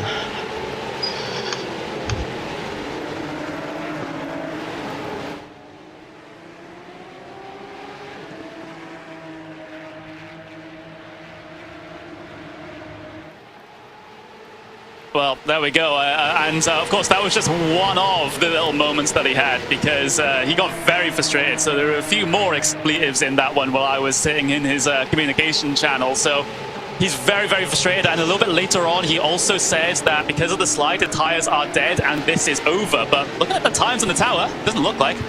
No, he's certainly pushing on. I just noticed that Tommy Østgaard has dropped down the order. He's plummeted down our timing sheet, so we'll hopefully be able to see what has happened to him. It's going from bad to worse. Thank you very much, Connery, for that little bit of an update there. But we are at the halfway point of the race, and what a race we have lined up for you now, because it is, once again, we're seeing these two, the two champions, Joshua Rogers and Sebastian Job at the front.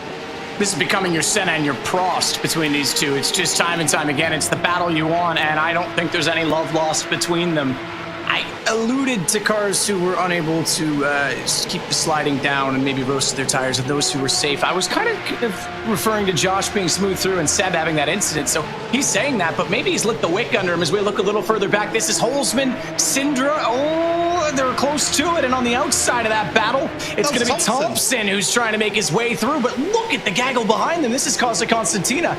I would love and hate to be in that battle all at the same time. Well, Thompson just went past, I was watching the timing tower, he went past Pinto and Holtzman down that old start and finish straight into Cop's corner to make the move around the outside there. That's extremely difficult. You've got to have the cooperation of other drivers there, and here he goes now. Sindra Setsor's going defensive on Holtzman.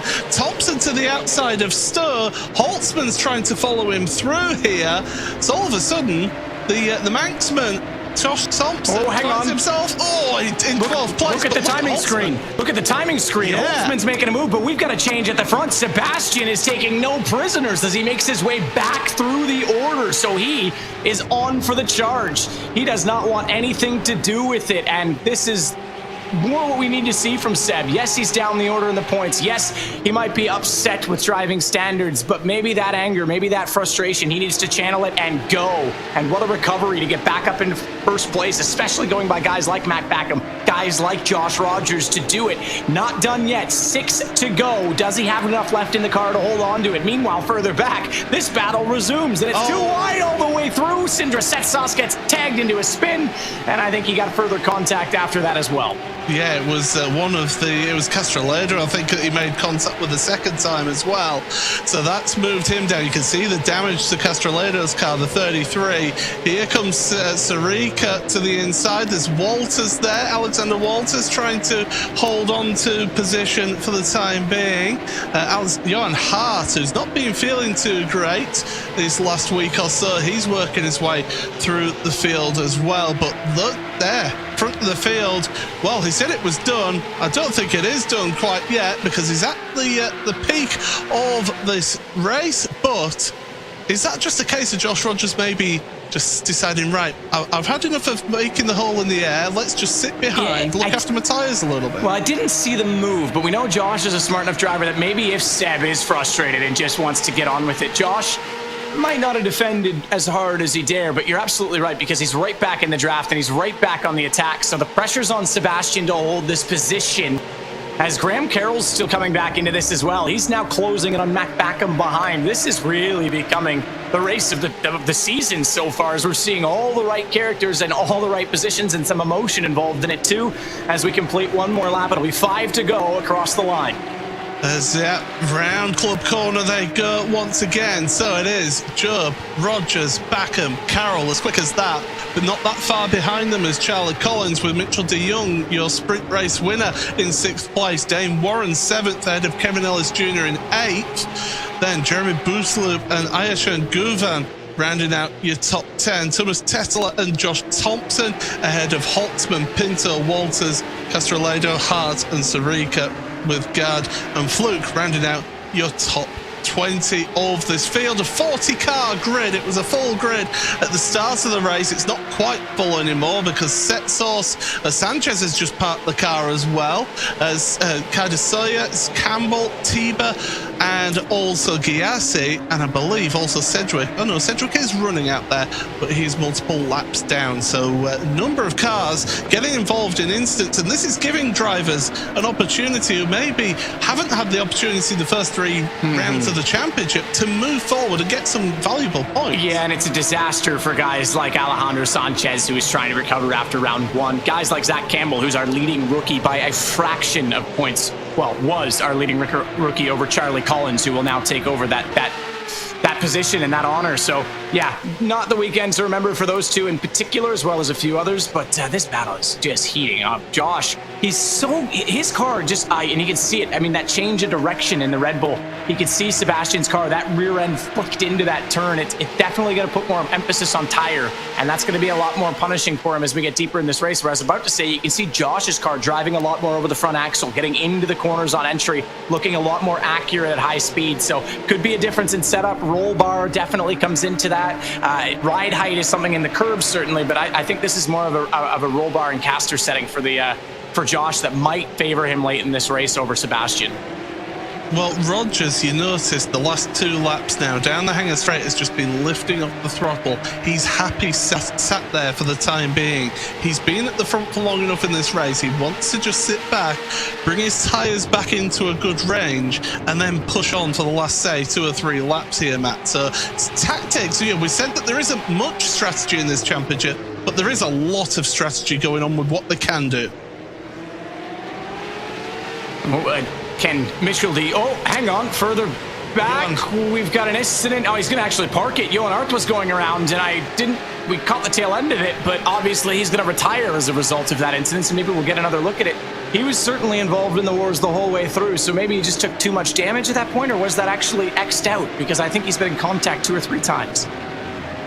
Well, there's Benneker. He finds himself, I believe, in 25th because he's just ahead of the battle for 26th. Tommy Erskard has fallen out of the points now in this race after starting up at the front of your field, down to 26th, and he is embroiled in a, losing battle with Toyman and Lockwood Casabon behind. We've got side-by-side action.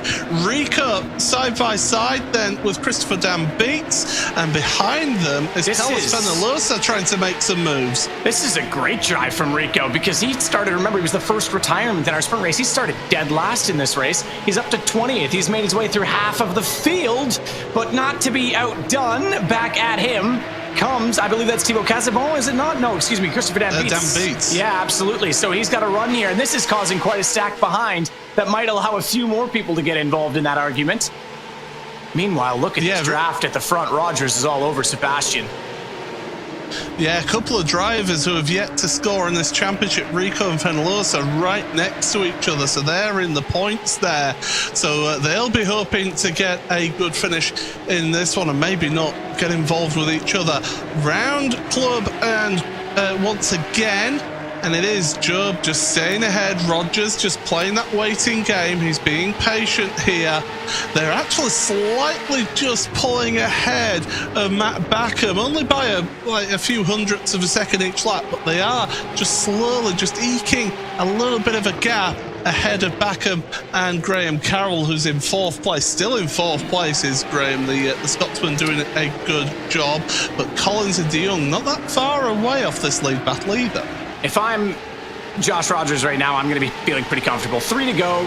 Okay, next lap by, you start to got to look at making a move. But the back end of Sebastian's car is absolutely starting to get loaded and swinging a little bit in these corners. So Sebastian is battling the back 2 tires. Connery, we're getting more instance there with Brian Lockwood. Connery, you've been seeing things. Yeah, this kind of sums up what Lockwood has been going through over the course of this race and, of course, for race number 1. Is everything happening in front of him, and he's having to try and avoid everything. So thank you very much, drivers, for bringing me a good example of that with the onboard, with the Vodafone onboard of Brian Lockwood. But we can listen to some team radio as well. The mid-pack just feels like you either have to be aggressive enough to risk punting people, or you're risking getting punted a lot worse. So it's either punt or be punted, apparently, from Brian Lockwood as he looks to the inside coming through cops. He's really like a hot knife through butter. Well, I can tell you there was an instant in front. Yeah, that was Benneker was one of those drivers involved in that instant in front of him on the exit of Luffield. And I couldn't tell if that was Ustgaard or Williams that was involved, but both of them went well off and wide. So talking about being punted in the midfield, it's going to be 2 to go this time by the line, and Josh starting to show the nose a little bit more on Sebastian Job as they get closer and closer to this finish. And I can tell you for sure we're going to see some side-by-side action. Mac Backham, Graham Carroll, they're all going to be involved in this. This is going to be an absolute battle and an absolute finish. So don't move, because this is about to be the race of the season.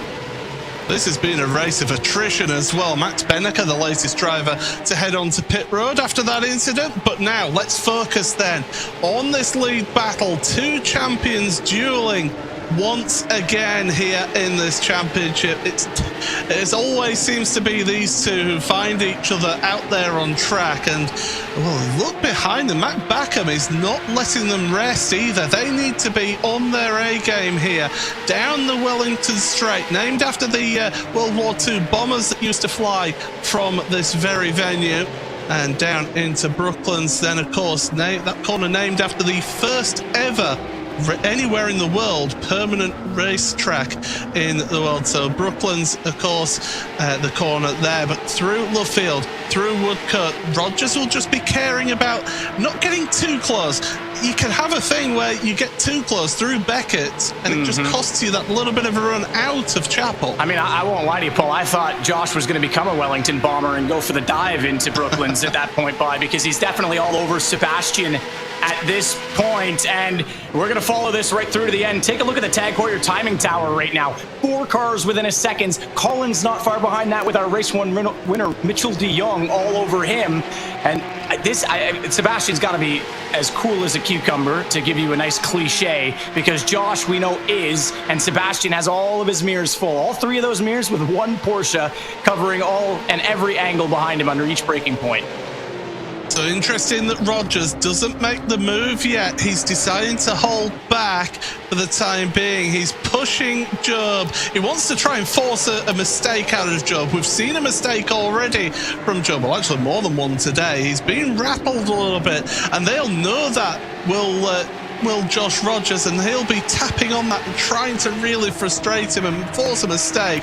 But Job, he seems to have got his breathing back in order. He's calmed himself down, and he's getting himself through Abbey into Farm once again. And Rogers keeping that pressure on here on the final lap of this race. Matt, this is just what we expected to see all season. Absolutely. Josh not quite close enough to try and disrupt Sebastian as they head out of the loop, but this is the run. This is one of the 2 straightaways where he can get the draft as they head down Wellington. Sebastian's wide on the exit, but he keeps the drive. He's got to go defensive early. Yeah, getting wheels on the grass there. That will have compromised his run onto the Wellington Straight. Rogers not close enough then to make a move, but the mistakes are coming from Sebastian Job. He's under intense pressure from behind. As you mentioned, Matt, 3 drivers. Well, it's now a queue of 6 cars in total here for the lead as they come through Woodcote across what used to be the start and finish line. Rogers looking to the inside of Copse. We've seen moves made around here. They're giving each other space, but Job can get the run out of Copse here. Rogers now putting the pressure on through Maggots into Beckett's then. Right. Get the car slowed down left. Then the final right of Beckett's here. Such a technical part of the track. Get the power down. Job, the back end just swinging out there through Chapel. This is where Rogers has got to make the move, and he's going to look to the inside. Job has left the gap there. Is that a mistake? We'll have to wait and see. Job running out wide, trying to get the run. The swing through Stir corner. Rogers and Job side by side, and it's Job ahead as they head into Vale. And look behind, because Carroll's getting involved in this one as well. Into Club Corner, it's going to be Sebastian Job for victory in the feature race of the Porsche Tag Heuer Esports Supercup. Rogers in second ahead of Backham, Carroll, Collins, and De Jong. As quick as that, big drama in the background of the shot as well. I think Ellis Jr. was involved in that one. Ayachan Guvan in 8th place as well, but wow. What a final lap from Sebastian Job. Yeah, and absolutely drive alongside Graham. He was a huge part of that and giving Sebastian track space and holding up after that contact with Østgaard. So Sebastian, what a recovery. And you said it. I thought maybe he made the mistake by giving him the inside gap, but he was very smart about it. He pinches him to the inside until the braking point. Sebastian goes back to the hard right, opens the corner up, and keeps just enough speed around the outside. Very smart racecraft. It is your 2020 Porsche Heuer Esports Supercup champion Sebastian Job with victory here in the feature race ahead of the 2019 champion Joshua Rogers in second, Matt Backham rounding out that podium, Graham Carroll fourth ahead of Collins, and then you're seeing the rest of the field. Josh Thompson with his first points of the championship, so too Ricardo Rico as well in 18th, so they're off the mark for those two. Some really good points for them. And then the rest of your field running through. I mean, Brian Lockwood does get himself some points in the end. Tommy Erstgaard from pole position down to 26th in the end, so out of the points. Dane Warren 28th in the end. No, that's incorrect there. That's our timing screen just getting a little bit mixed up there. But one driver who did have a nightmare out there, Max Benecke, well, Johan Haas, Alejandro Sanchez, who was hoping for a big race, Zach Campbell, all sorts of people getting involved in that. But that is your results. And right now, we are going to head on into the Buzz post-race show here. And, well, we'll get the thoughts of the drivers who've competed in that one. Matt, take it away. Yeah, I don't even know what to say after that. That was incredible all the way through. No doubt about it. I think the race of the season, Sebastian, man, yeah, wipe the sweat off the hands, wipe the sweat off the brow, probably throw that shirt in the laundry. That's probably the hardest I think you've ever had to work for a win. I don't know. Oh, don't downplay that. No, honestly, I didn't have that much fun that race. It was because Josh was just chilling behind. I knew exactly what he was doing. I was kind of expecting it. He thought it would be better to be in second on the last lap. But I had a specific plan to counter that, which kind of worked and kind of didn't, because I messed up and had a huge lockup. I think he just locked up as well, so I got away with it. But yeah, just a very frustrating two races when you're surrounded by one other team. So I don't know how I've ended up with a win there. I mean, Graham did a great job of giving you some track space after the contact with Østgaard, because he backed everyone up and you got on with it. But we heard some radio, or at least a report of you saying the tires were done. Did you actually not think you had any chance in that? No, I thought it was over. The second I had that incident, we'll say, on the start-finish line with Tommy, we heard that team radio too, don't worry. Oh, good. But yeah, no, I was... I just felt the tires were gone completely, and my main goal was getting. I know how strong the slipstream is here, so I knew it wouldn't be like difficult as such to overtake Josh as long as he didn't defend, which he didn't. And I just wanted to do that just so I could be in the front and take care of my tires, kind of control the pace, and that worked. But I still wasn't really happy with the tires at the end, so I knew it had to be a good last lap, and luckily it was. I had a plan and stuck to it, and it ended up working out. So yeah. Well, it was exciting to watch. No doubt about it. I think the race of the season, you and Josh at the front, is something I don't think anyone will ever get sick of watching. So congratulations on the feature win. Definitely, I think, hard to say makes up for, because that's not how math works in points, but certainly makes up for the fact that one was kind of taken last week at Imola. Yeah, thank you very much. Yeah, it's something. I think I'm still quite a ways behind, but more of this and maybe the gap gets a bit smaller. Well, good luck on that charge. Thank you. As we got treated to an absolute race there. Paul, no doubt about it. I love that he was like, I didn't have any fun. Well, I had fun watching. I don't know about you. Yeah, that was tremendous stuff. I mean, I'm nearly hoarse with that call at the end. That was tremendous stuff. But we've also got the man who finished second place in that race then. Yeah, I don't know. It seems weird to be so excited about a second, Josh, but again, watching that battle, that was phenomenal. You definitely played the strategy. You wanted to be saving tires behind, but I think Seb, he was determined after some of the early incidents. Yeah, for sure. That was an awesome battle in the end. Full congrats to Sebi on the win there. That was awesome. But yeah, you're right. I was trying to play the strategy card there. Basically, I knew kind of once I got in front of Mac, and I was kind of analyzing the gaps between Sebi and Mac over the a few laps, and he was gradually closing in. So basically, I knew that ultimately it was going to be a fight with him for the win. So from there, I kind of started to try and save the tire. That's why I let him through as well. I was kind of constantly trying to think throughout the race, whether to do a second last lap, where to go. I mean, ultimately, I wanted to go around the outside of turn 7 and then have the inside for 8, but I stuffed up my run out of 4, so it didn't necessarily work out as planned. But yeah, no, in the end, it was awesome fun. Also, a great result for everyone in the team too. I mean, I made a Miller quali, but the other guys pulled through and had an awesome result there. So yeah, happy with this one. Didn't get to see a cartwheel behind Mitch. Does he have to do one behind you now that we're interviewing you? How's this going to work? I'll be honest, I'm not sure. I don't think Mitchell's going to be doing a cartwheel behind me at the moment. Unfortunately, maybe next round we'll see how things play out. All right, I'll let you two coordinate it. Obviously, you coordinated a pretty good race weekend this time, Bye. Congrats on a second and a good weekend overall, I think, in terms of points. Yeah, thanks. I mean, ultimately, for me, end goal this round was just scoring consistent points. Obviously, I wanted to go for the win there, but 2 seconds in a race weekend is definitely nothing to be disappointed about. So it's a good haul of points for the championship, and we'll try and keep this going.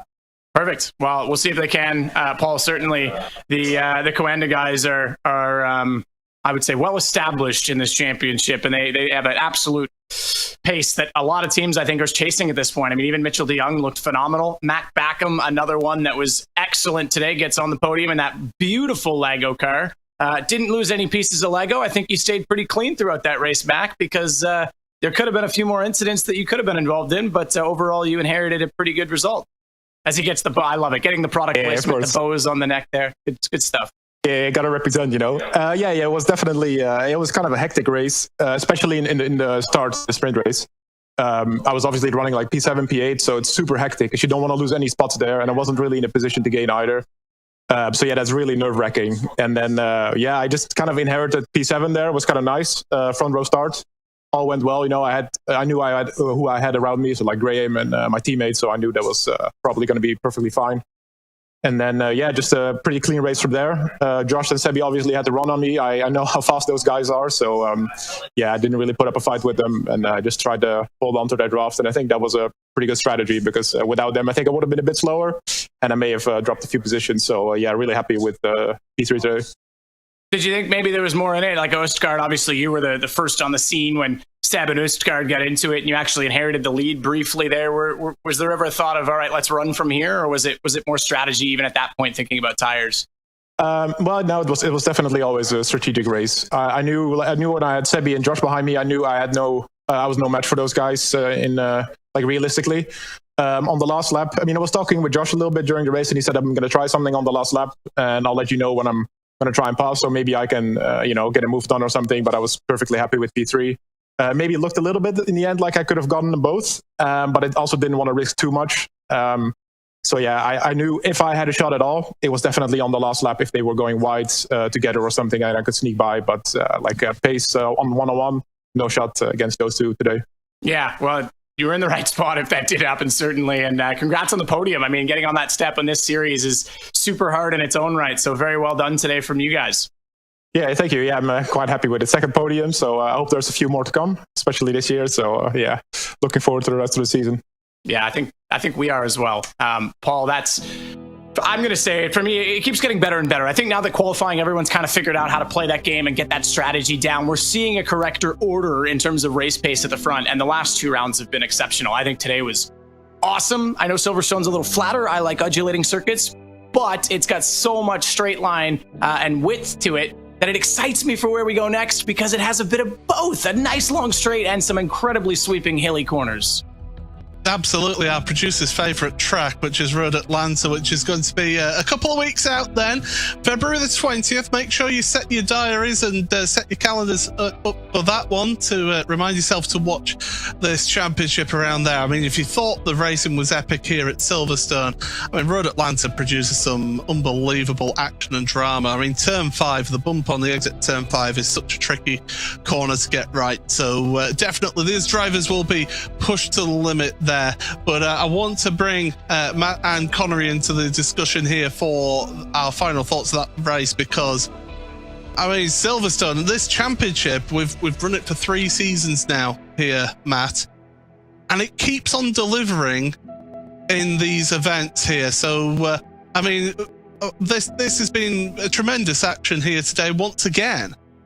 I think Silverstone inheriting sort of the old school speed circuits, if you will. I think you said it was 1947 when they started everything going on here, and it inherits a lot of that old school flow that you still see at places like Spa, certainly on the Nordschleife, although it's a lot more narrow, but it has that characteristic while still having some great width and allowing for some really good moves and room for racing. So yeah, it absolutely is a place where you can get side by side and get away with it in a lot of spots. Connor, you were able to sort of sit back and watch what was going on, and not just at the front, but right through the field. What were your impressions of that racing there? It was tremendous from what we saw. Yeah, basically close quarters racing up and down the field. You saw a couple of moments in that second race especially where it was just too wide, a couple of rows deep. So a very, very competitive mid-pack, as ever in this series, it should be said. But what about that end of the race? My word, you can see exactly what Josh was doing. Sitting behind, patiently, knowing, when to make his move. It's going to be the last lap, because as soon as I saw him lift like 2 or 3 times coming down the hangar straight on the laps previous, I thought he's preparing for a move on the final lap. He almost got it done, but Seb was able to hold on. Fantastic defense. Absolutely brilliant. Well, I'm sure we've all enjoyed this. Well, he's not Paul Smith, that's Connor Maddock, and that's Matt Trivett. But I've been Paul Smith. Thank you so much, everybody, for joining us here in this coverage. It's been absolutely tremendous. And Road Atlanta, let's bring it on. 2 weeks' time. I'm breathless after that one. You see the action here from everybody here on this production. Thank you so much, and it's goodbye.